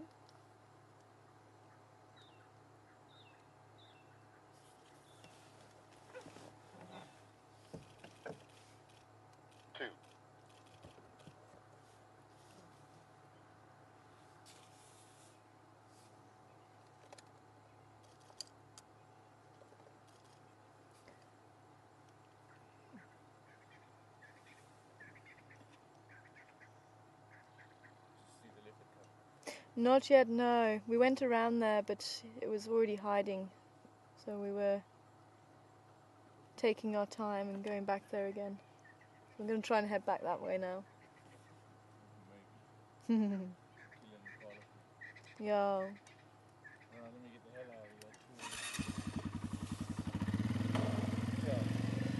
See you later.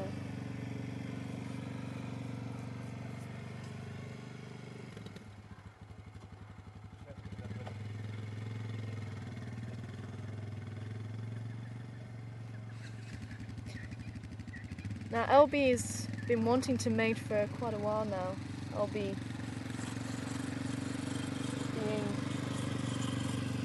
in estrus.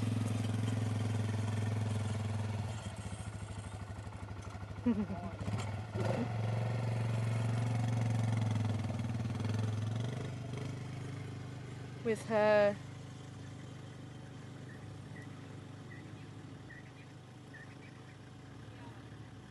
showing and displaying, she's actually got quite a swollen rump, and that actually displays to the males And the more swollen it is, hello,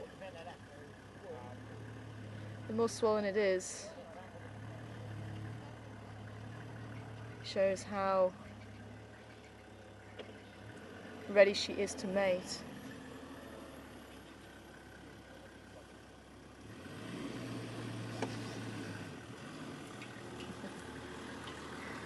Sorry, you wanted to come round here? Oh, sorry, man. Oh, okay. Sorry? What was the hyena after? It came very close to you. He was just curious. This morning. You're more than curious.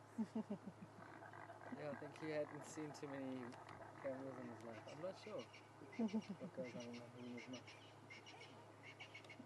And is this what you do every day? You go out and you find the game? Twice Yeah. a day. Just like you guys are doing now. Sorry? What a nice job. Yeah, definitely. Are you just doing baboons today? Or? No, I'm actually going to head hopefully to the other side where there might be elected cubs, so I'm going to head there.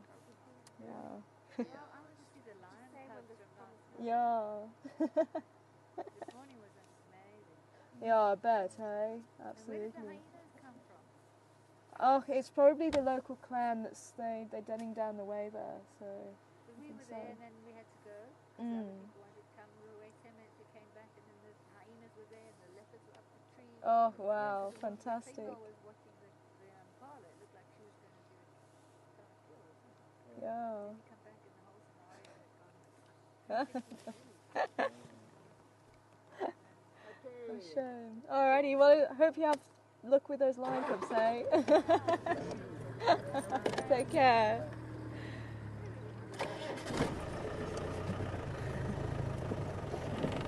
Okay, well, unfortunately it looks like we'll have to wait another day for Shirley's baby. I was hoping she was going to pop out onto the road. I think Graham was also hoping. Looks like they are already inside the fence where there's protection.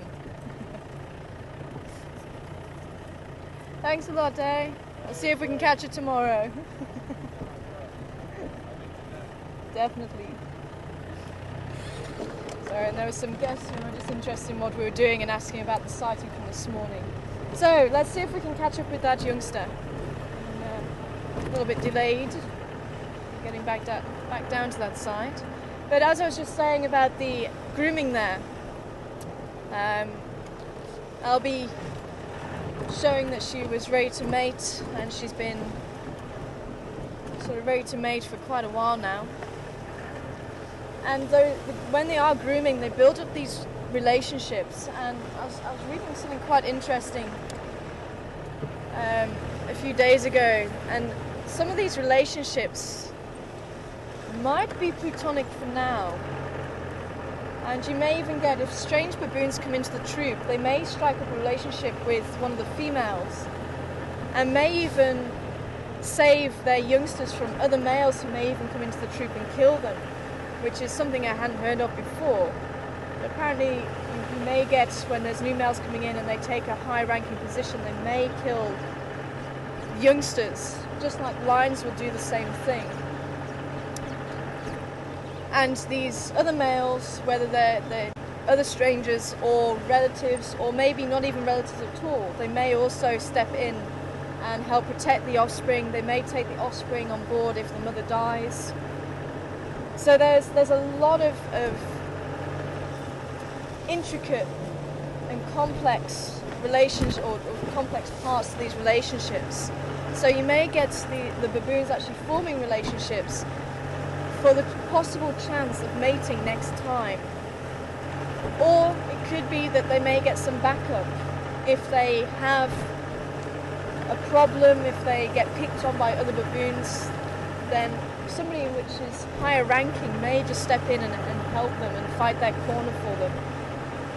So these grooming sessions are very important for building up these relationships. Now it looks like Elby was wanting to mate with Tankman, and I didn't actually look too closely, and I think that could have possibly been Tankman there.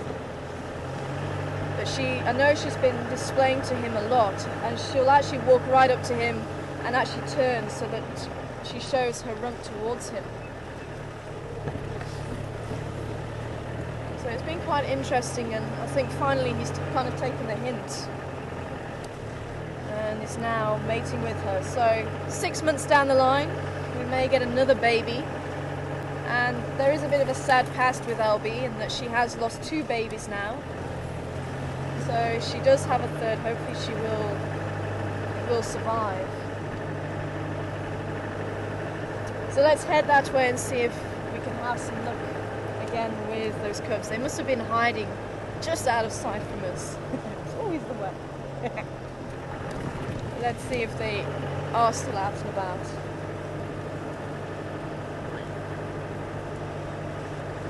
Is there any station still with the Ingwe on Triple M?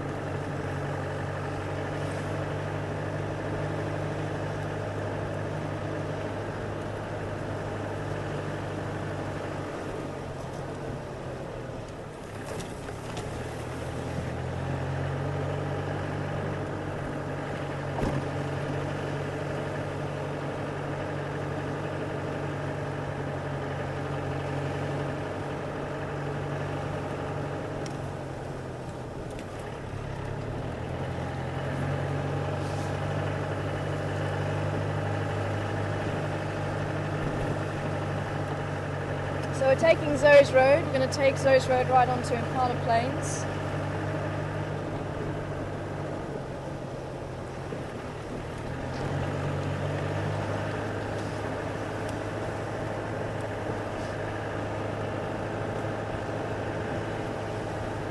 I can feel that wind is starting to get a little bit chilly. You can see there's also some cloud building up again. I wonder if we're going to get another thunderstorm. Ephraim's busy trying to follow up on the lion tracks.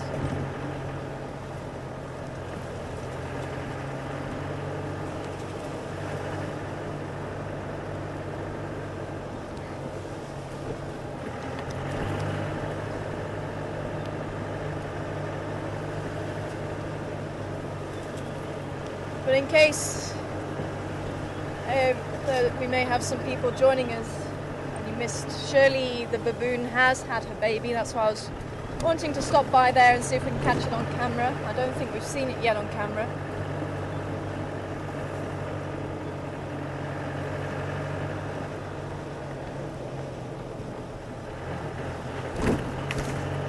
But we're now on the way to see if we can have a look at our other mother of Juma, Karula's cubs, and hopefully Karula with them.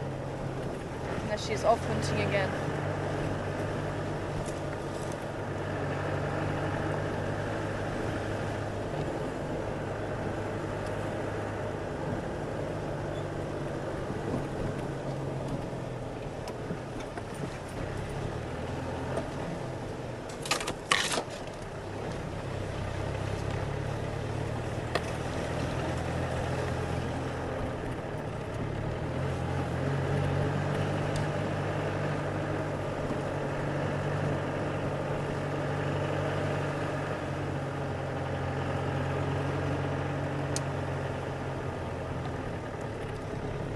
Texting for me.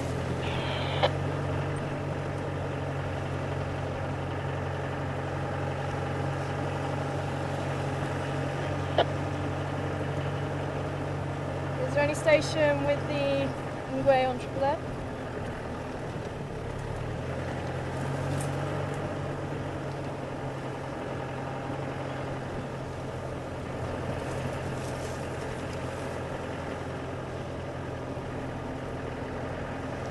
Is there any station with the Ingwe on Triple M?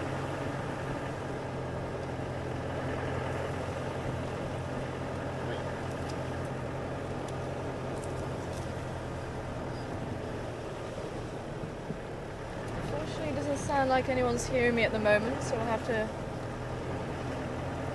see if we can have a look, see how many stations are there. I don't think there's too many people around. Oh, sorry, Franklin. Further ahead.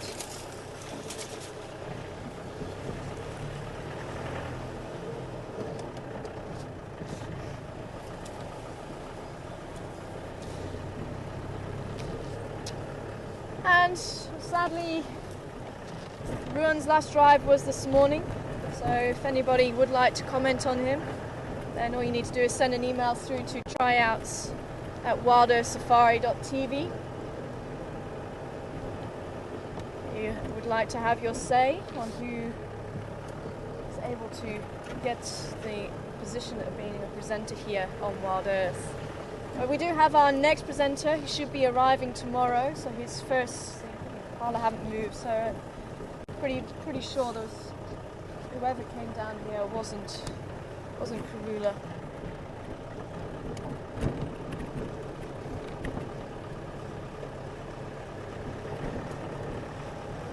But we do have our other tryout. I think he might be our last tryout. Mark's going to be releasing a blog hopefully tomorrow on him, so you'll be able to find out a little bit more. But until then,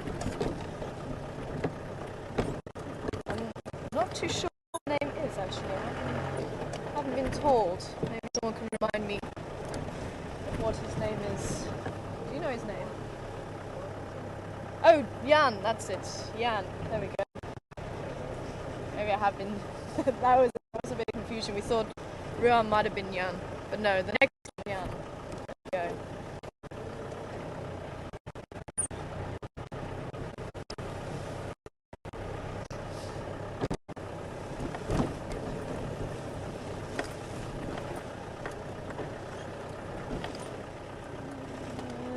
Doesn't look like there's any more stations here. Okay, so apparently they were just around here somewhere.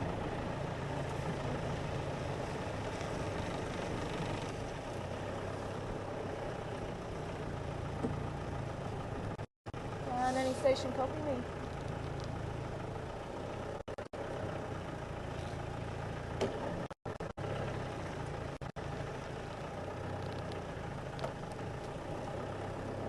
Just beyond this transformer here.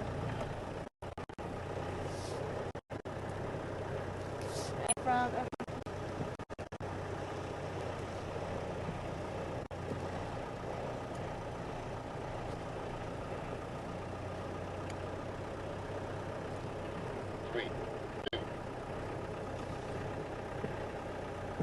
oh. I see a bit.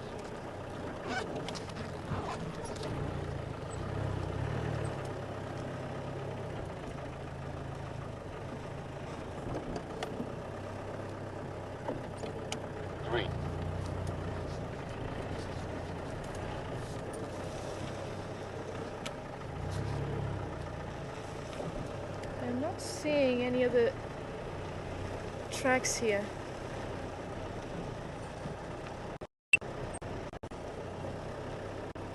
Could just have been on this side, you see. Oh, Swain's Spur found, they're not calling.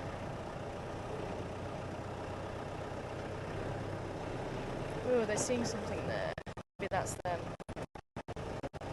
Maybe we just didn't go far enough up Triple M.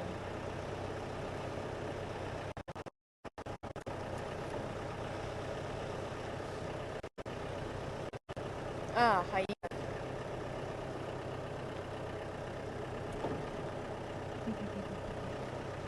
Hello.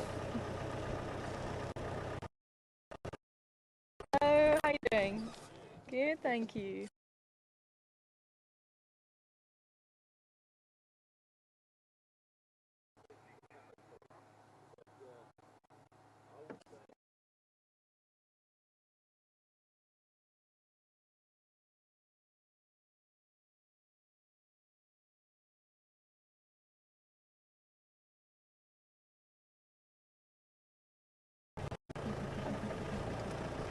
Hello.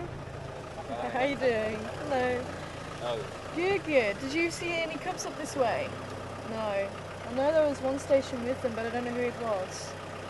It's Frodo. Frodo was with them. Oh. Did you hear where they were Well, they moved more in? Ah, okay. Well, maybe we need to go back around there then. Have another look. Is that where you're heading now? Or Yeah, no, I was just going to have a squiz. Yeah. See if I can Okay, well I'll go in that side and see from that side. I'll let you know if we can. Cool. I thought actually when I saw the arm go out, I thought you spotted the meter. Oh well. Right.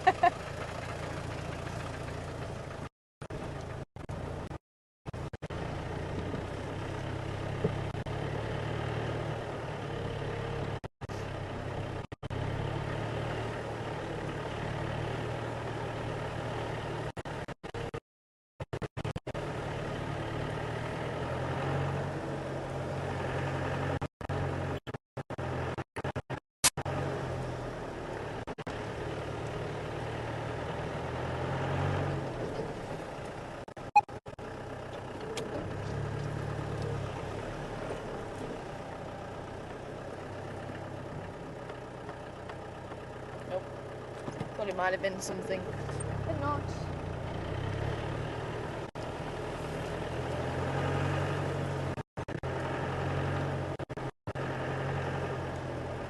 Well, let's just try where they were yesterday. Apparently they went a bit further in here.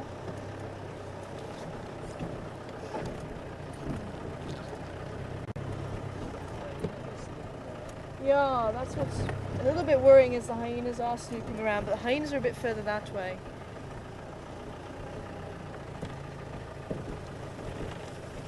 I'm wondering if they can smell Karula.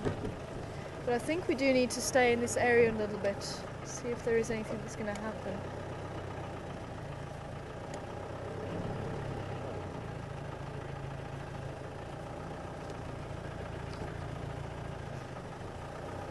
Sometimes it is just being at the right place at the right time. And so it did come through here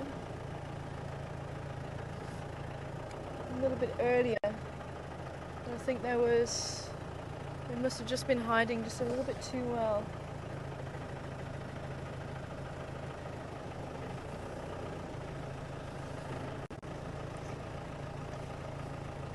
But also we do have to be a little bit careful with... Is that a hyena over there? What's that over there? That is another hyena over there. Oh, wow, more. Oh, can you see a lot more? Hmm? Oh, Impala. Okay, and there is the hyena there. The hyena's running away.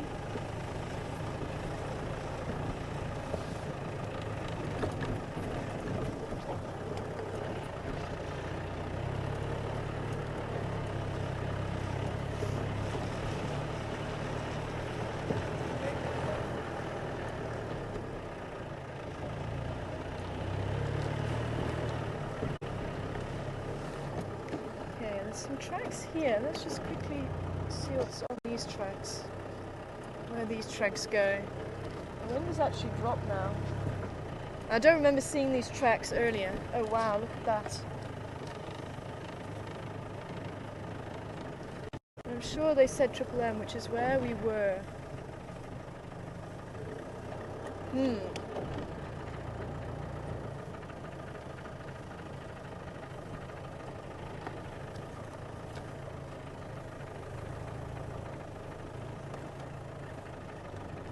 At least we're facing the right direction so we can see the sun.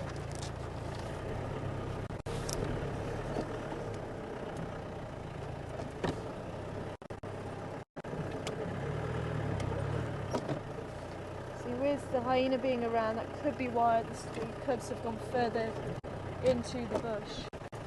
Just to keep right out the way of these hyenas.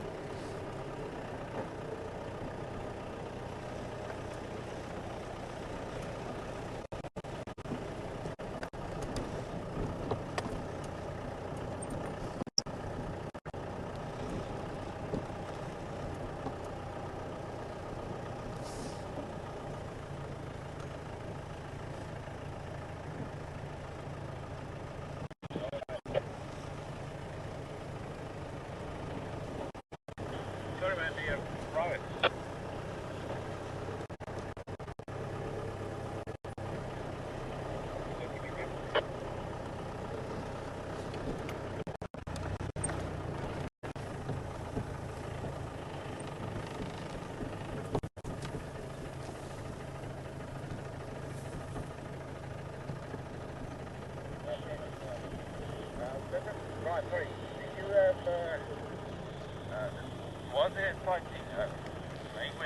your numbers were.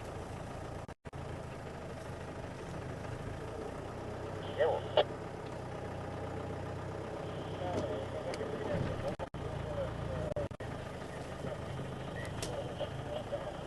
I thought they may just be around here.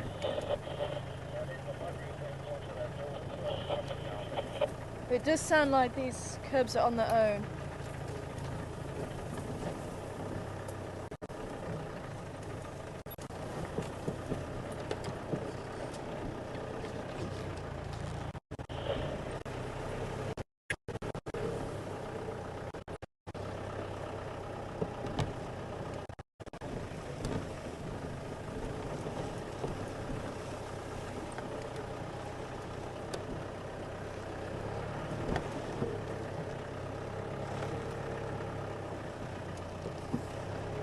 It amazes me, she keeps dropping them right by a busy road. She keeps leaving them. This is Triple M, it's quite a busy road. And I would have thought she'd want to find somewhere that's not as busy as this. But it sounds like it was just here that they were seen. So that was when we were right over towards where the elephants were.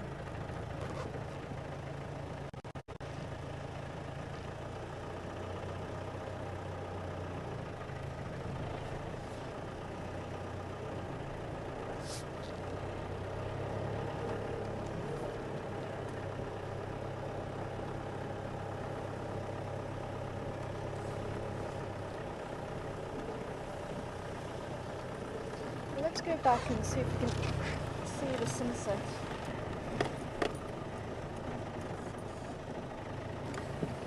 Yeah, that's the tire tracks there, I can see them now. Someone was just off the road here, probably looking into the bush there.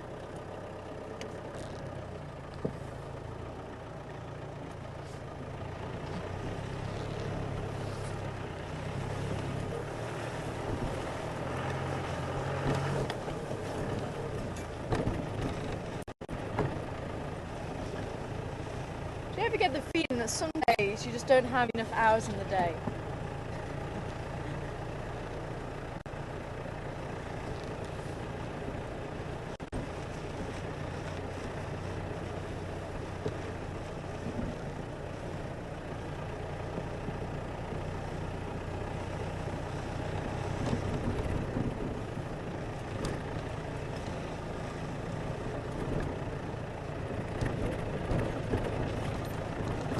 I'm still wondering whether Karuda's going to try and go for these impala here.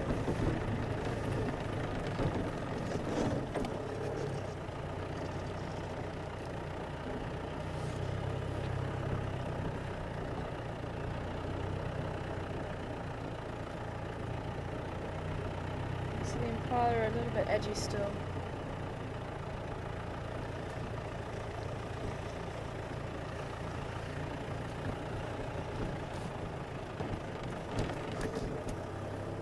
It does look like rain is coming.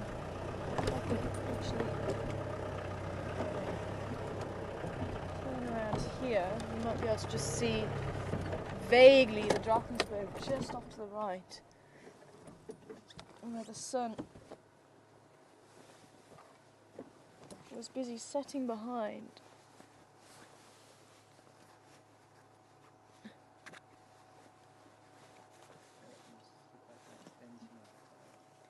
You can just about see.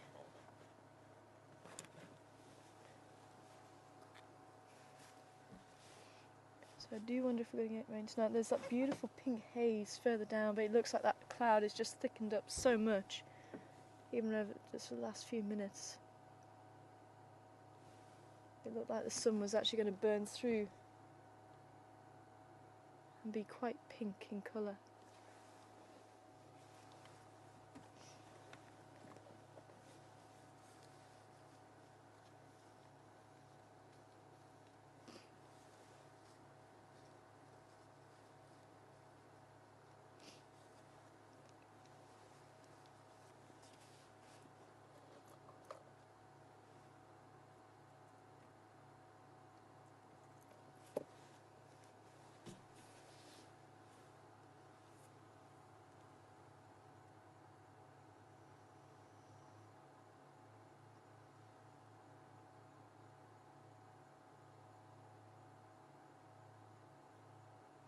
Just trying to look at the impala again.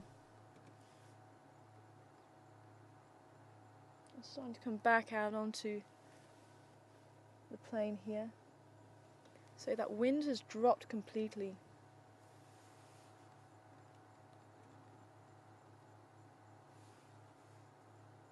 And even with that hyena running,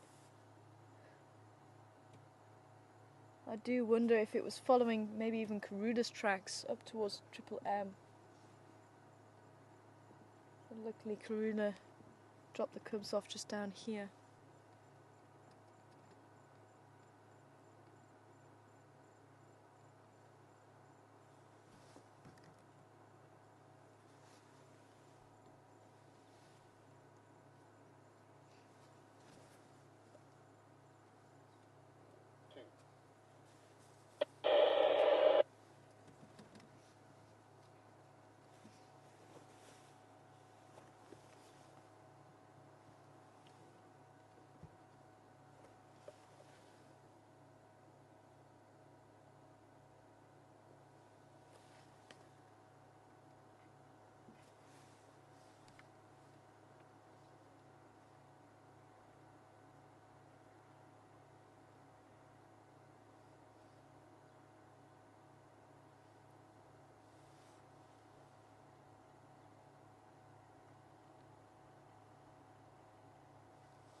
Okay, there's been a couple of cars driving past on the road. So I'm just wanting to sit here and just see, now that it is cooler, maybe Karuda will come out from where she was hiding. Could be that she's left already to go and hunt.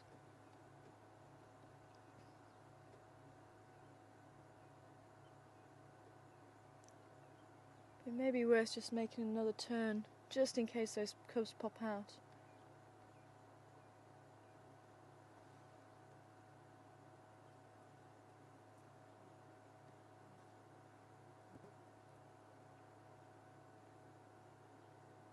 So it could easily happen again, just as it did.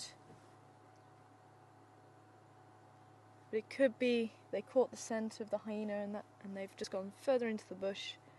And it could be they're just not going to come out now.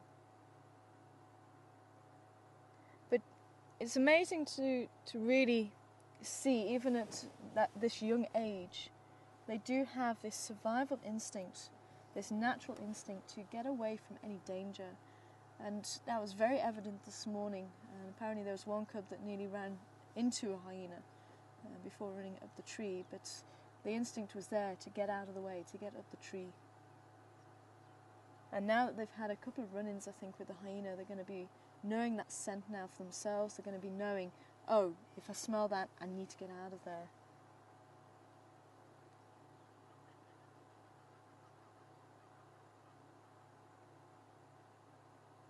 And I was hoping the sun was going to just drop in between there. There's still a little bit of a gap there with the clouds.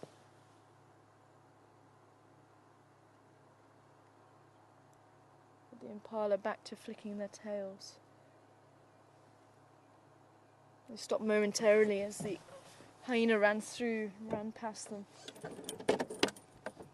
Well, let's give it another go. You never know.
just literally be lying down in the thick bush here. Maybe just a metre or two from the road. It is possible. I think maybe Karura's picking this spot because they can actually drink from that pool there. There's a little pond, a little puddle.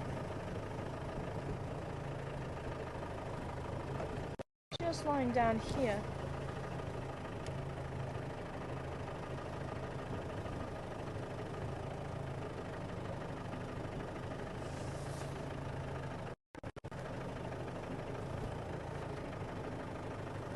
This is where they were. Just look in the trees.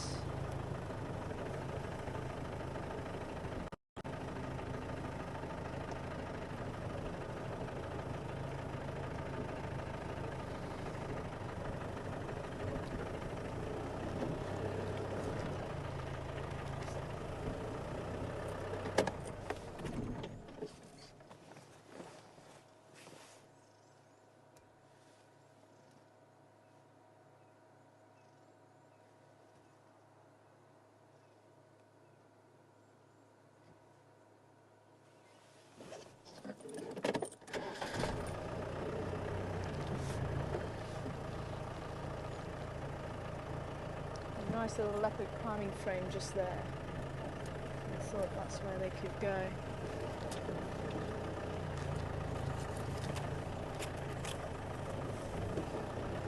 Oh, there is a termite mound at the back there.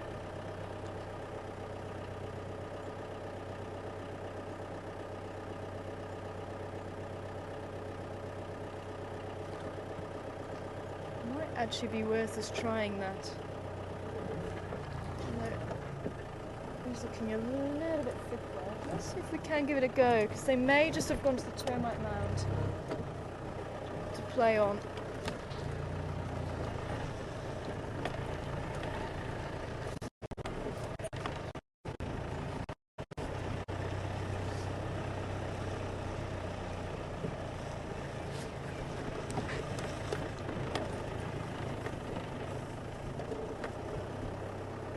It's just through there.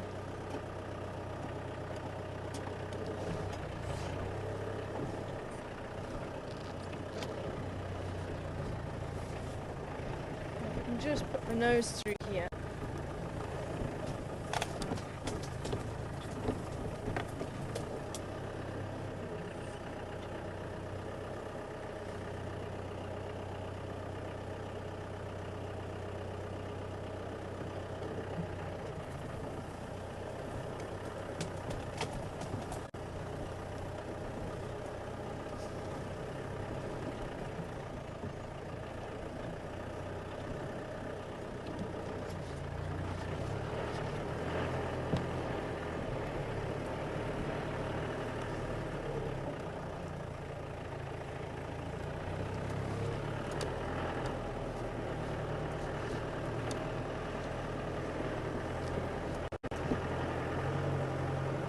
So now we do have a fair idea of where they are.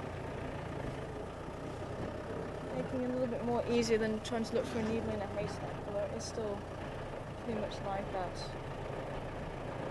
At least we can have some idea of where they are. Oops.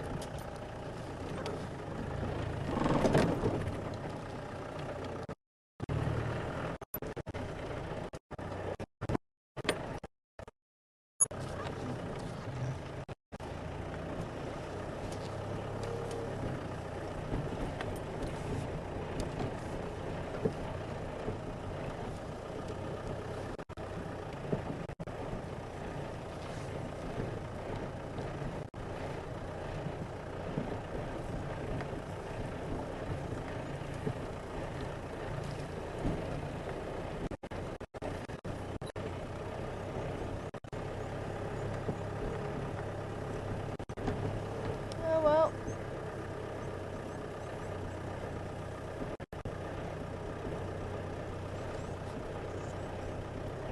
Doesn't look like they're going to come out again today, sadly.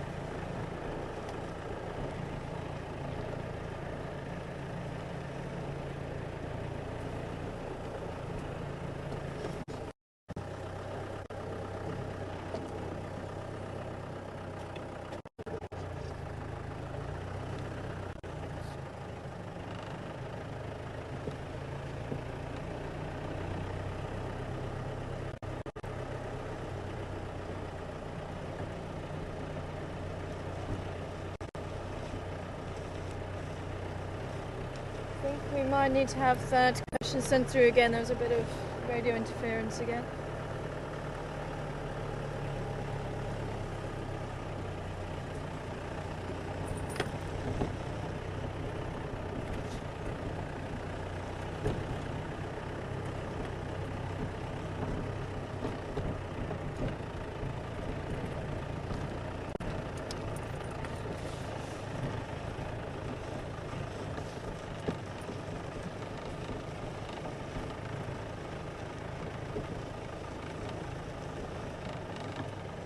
Getting some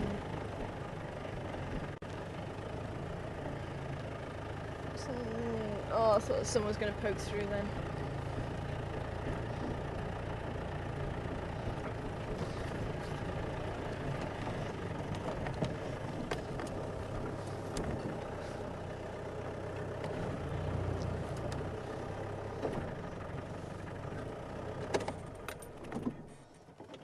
Hi Greg. And I'm not quite getting your question at the moment, but I think you're asking how old are the cubs, I think when they become independent of their mother. I think that's what you're asking. But they can actually...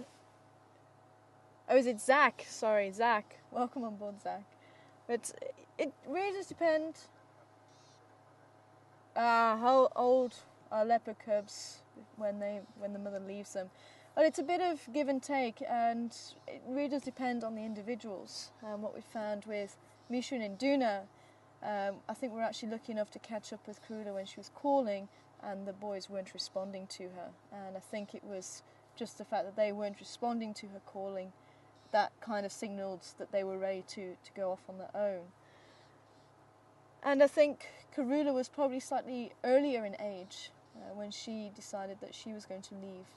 And she actually became independent and was mated for the first time when she was 2.5 years old. The boys, I think, were just under 2 years old when they did that.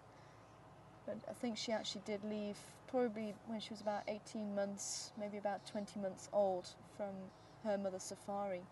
So I think it does depend a lot on the leopard and how efficient they are at hunting.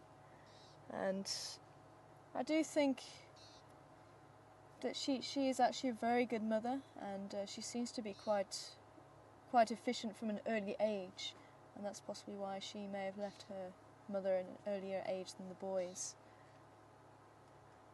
It doesn't look like the sun's going to poke through either. We're not having much luck this afternoon. But I think we're going to be leaving the area now. Now it's getting dark. We don't want to attract any hyenas using the spotlight for the cubs. So unfortunately it has got just a little bit too dark now, even if the cubs do make an appearance. So I think something could be around the next corner. This is the bush. Anything is possible. You never know, we might even see an aardvark.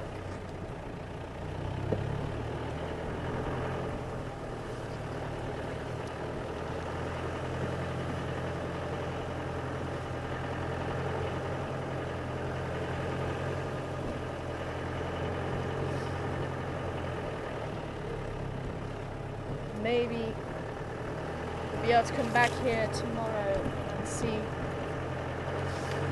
there's any more sign left by Karula. Maybe she makes a kill. Maybe she comes back and the impala settle down thinking that the leopard are out of the area, and then she comes in and takes one. Anything is possible.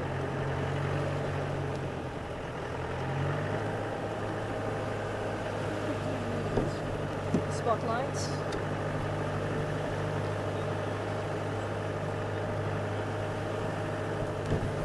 But leopards can hunt or start to hunt at a very early age. They'll be pouncing on things, they will be catching small things. And that instinct is very strong in leopard to hunt. But they need to be really taught how to hunt and how to stalk and successfully kill much larger prey. So the cubs very shortly are going to be joining Karula on hunts, and she's going to be teaching them how to hunt. And a leopard can actually be self-sufficient. maybe about 18 months of age. As I say, you may get some leopards that are able to survive if they lose their mothers at a year old. They will start to join on hunts maybe about 8 to 9 months old, and maybe start to actually hunt for themselves larger prey when they're about a year old. And it's really mostly to do with size. It's the same with lions. Again, at a very early age, they're able to hunt small things, but it's the larger things they have to grow their body to be able to cope with pulling down much larger animals.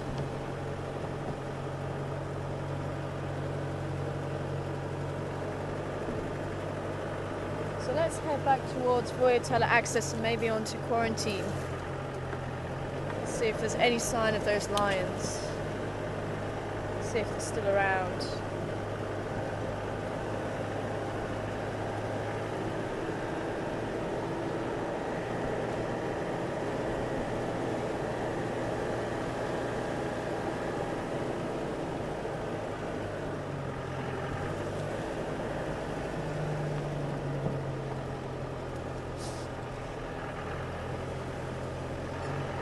And if anybody would like to join us for a fireside chat this evening, myself and Mark are going to be having a chat, and that's going to be happening at 6:30 Central Africa time.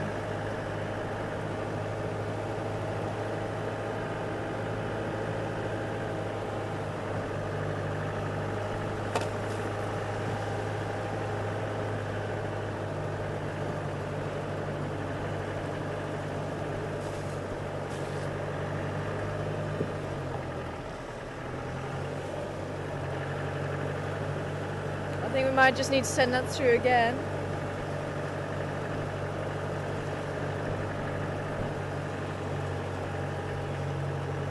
Oh, Vicky, I was in the middle of your question. Thanks, Mark. I was in the mid. I remember I was trying to answer a question and I got sidetracked. Sorry, Vicky. Wanting to know how long. Wanting to know how long lion cub eyes stay blue. It's actually a good job you sent it through, because I thought it was being asked, or you were asking how long do lion cubs' eyes stay shut. So yeah, could have got that one. Well, they will start to open when they're about 6 to 10 days old, and they'll stay blue probably for a couple of weeks or so. The exact age, I'm actually not too sure. I think I've seen lion cubs, yesterday's lion cubs, I think they were still blue, and they're 2 months old. So actually maybe just past the 2 month stage. And I have seen some lions where they stay blue, and one of them are Jingilans in particular. If you look at his eyes, he's got these piercing blue eyes, very pale eyes. So sometimes they may just stay blue. But the exact age,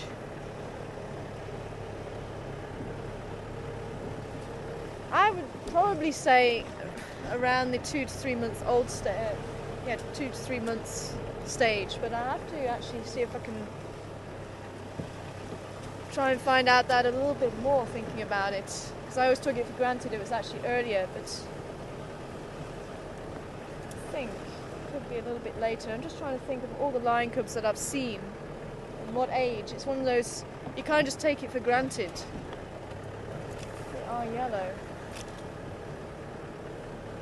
Maybe Mark has an idea.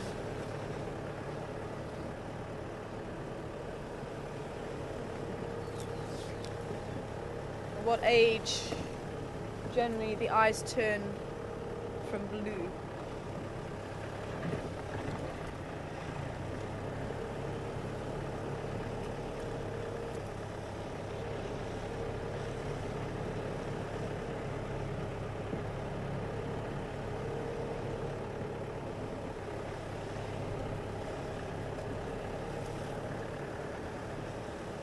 So I think I remember seeing a question yesterday saying that the lion cubs were the blue eyes were blue.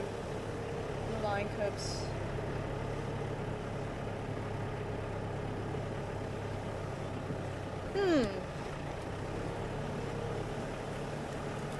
Good question there, Vicky. I think you stumped us both.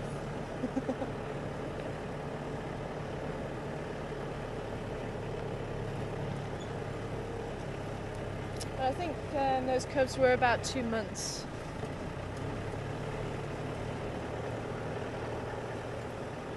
So we shall have to try and keep a check. And if they are in the area again, hopefully we'll be able to see them. But the 6 months old, I think definitely by the 6 months they have turned if they're going to turn. I think the earliest that I've ever seen cubs is probably about the 2 month stage.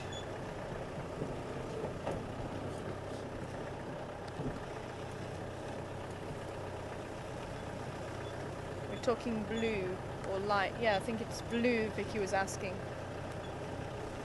I have to go back through my... I have to go back through my pictures, Vicky, and have a look at the lion cubs and see what age they were starting to turn then.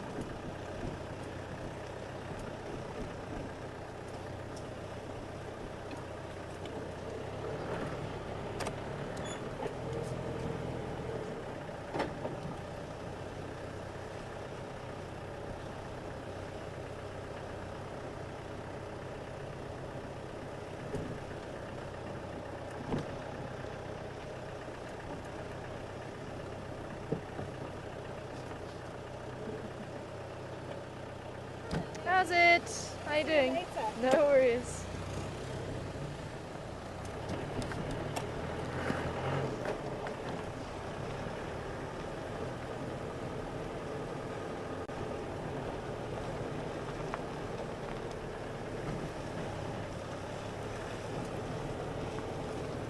Hi, Steph.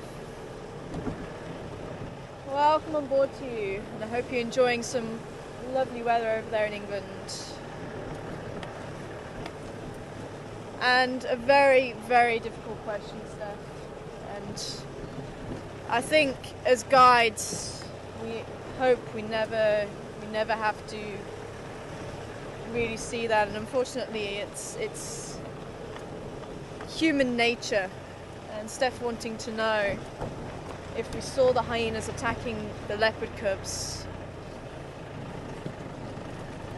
and it got to the point where they would actually be doing some serious harm, would we intervene? I know a lot of people have been asking it and wondering it.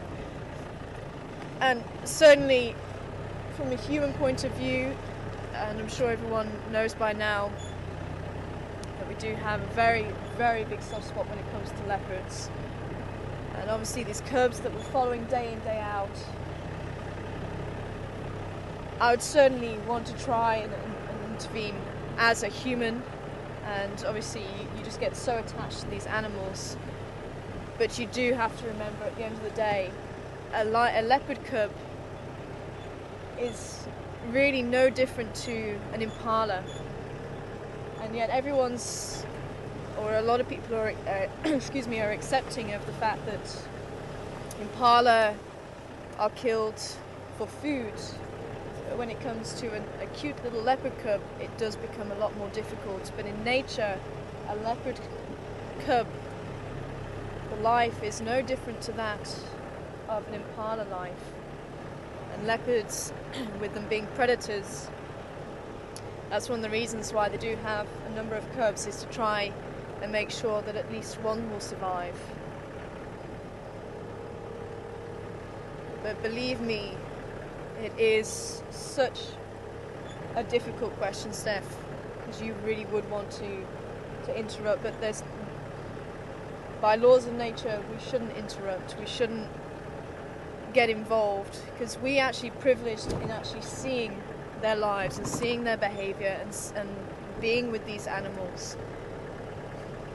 And as much as we shouldn't sway a hunt by spotlighting, we actually shouldn't really intervene if nature has taken its course. And if a hyena is to take out one of those cubs, that is nature's way, and just the fact that if we see it doesn't mean to say it wouldn't go on if we're not there. So it could just be that it happens overnight. And I say, it is one of those very, very difficult ones, and I really hope it never happens. I'm a coward. I know, I must admit I am a coward, because I really wouldn't want it to happen. It's all fair and well about impalas being eaten and other animals, but as I say, you do get very attached to these animals, but it would be very difficult, very, very heart-wrenching, but we could not interfere.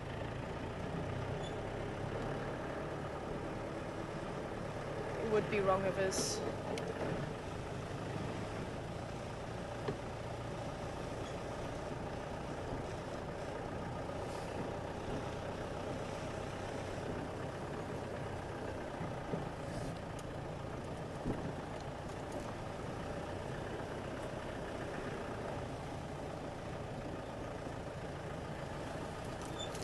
And that is the thing about nature, it's trying to see the bigger picture.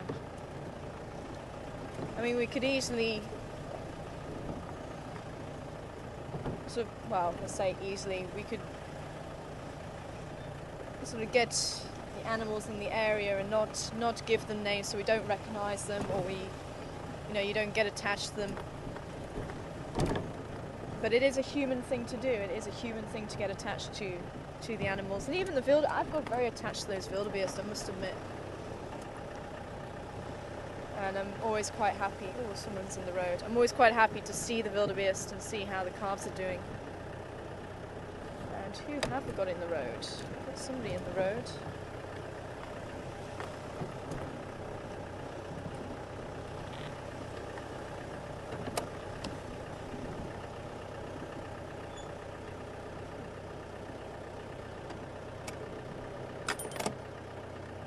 Oh, I got a little steenbok in the road. Oh, we did have a little steenbok. Just a little bit too dark.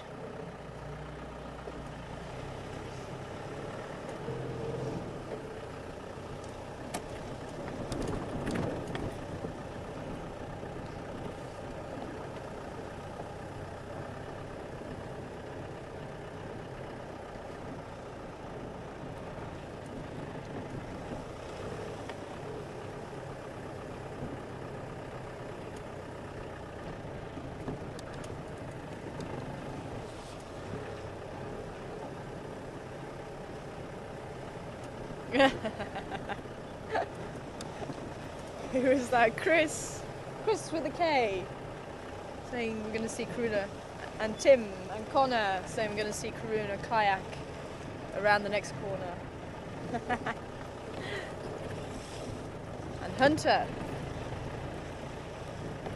Oh, you never know, eh?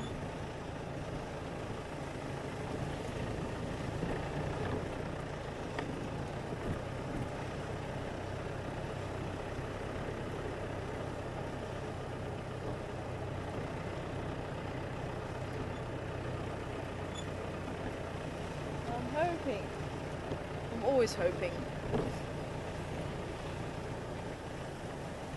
But with the lack of lion tracks, apparently there were some tracks on Boyatat Access, but they looked old. And I think Ephraim was also looking around this area for any lion activity. And it was possible these lions could still be in the area. I thought maybe with the lack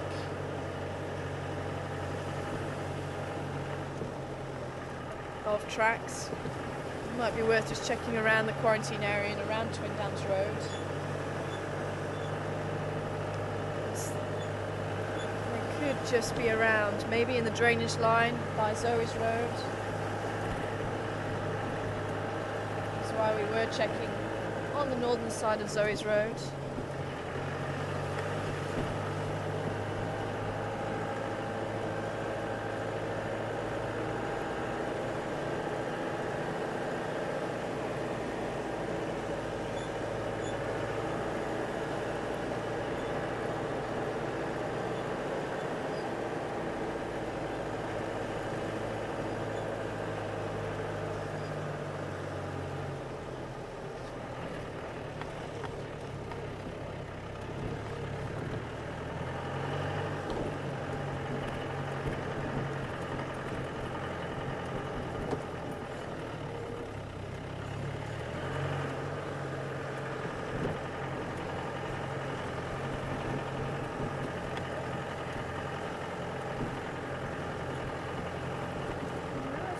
a little bit of lightning again.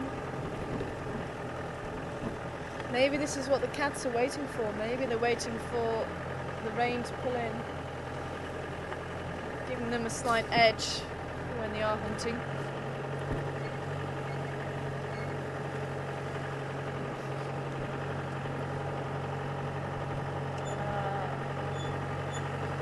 Thanks, Penny.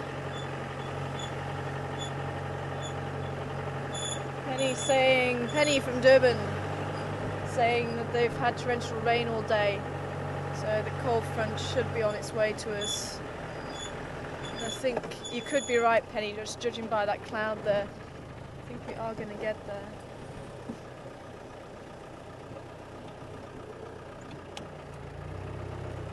Oh, I saw some eyes in there.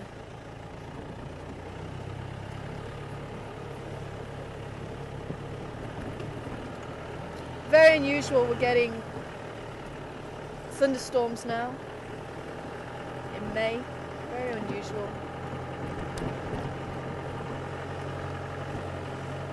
But in a way, pretty good, because hopefully that means that we're going to have our dams nice and full for the winter.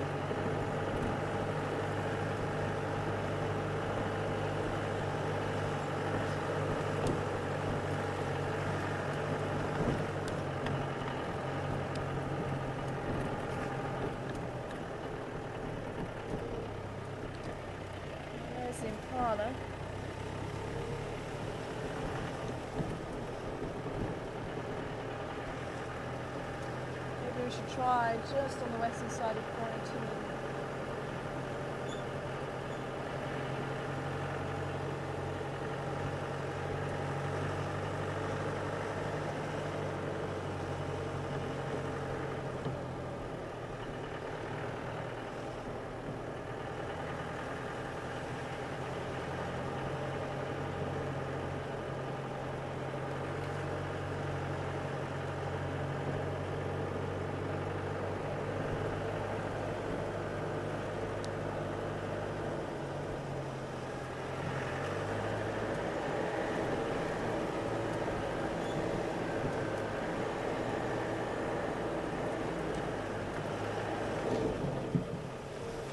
Vicky, I'll see if I can come back to you with your question.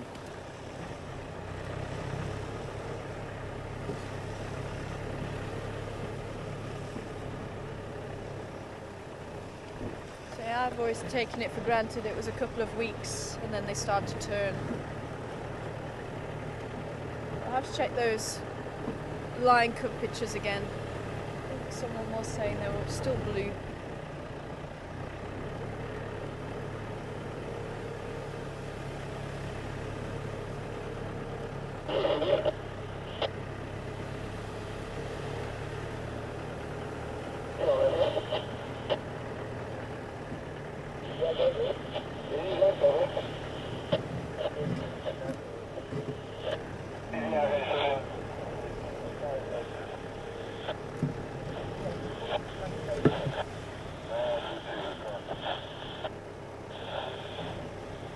Seems like somebody else also didn't have any luck with the cubs a little bit earlier.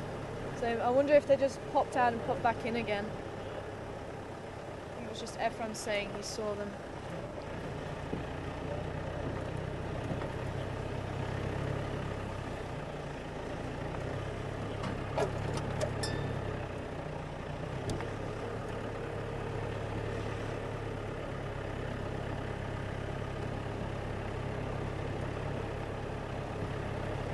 Checking around the open area for any sign of the genet or the African wildcat that's around here, or even the white-tailed mongoose. We haven't even seen serval here. There's actually quite a hive of activity around this open area. Again, it's just being at the right place at the right time, spotting the eyes at the right moment.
all seems peaceful.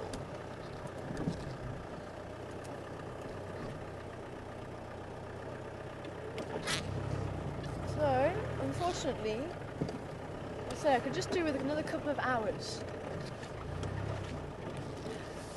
That would have been wonderful.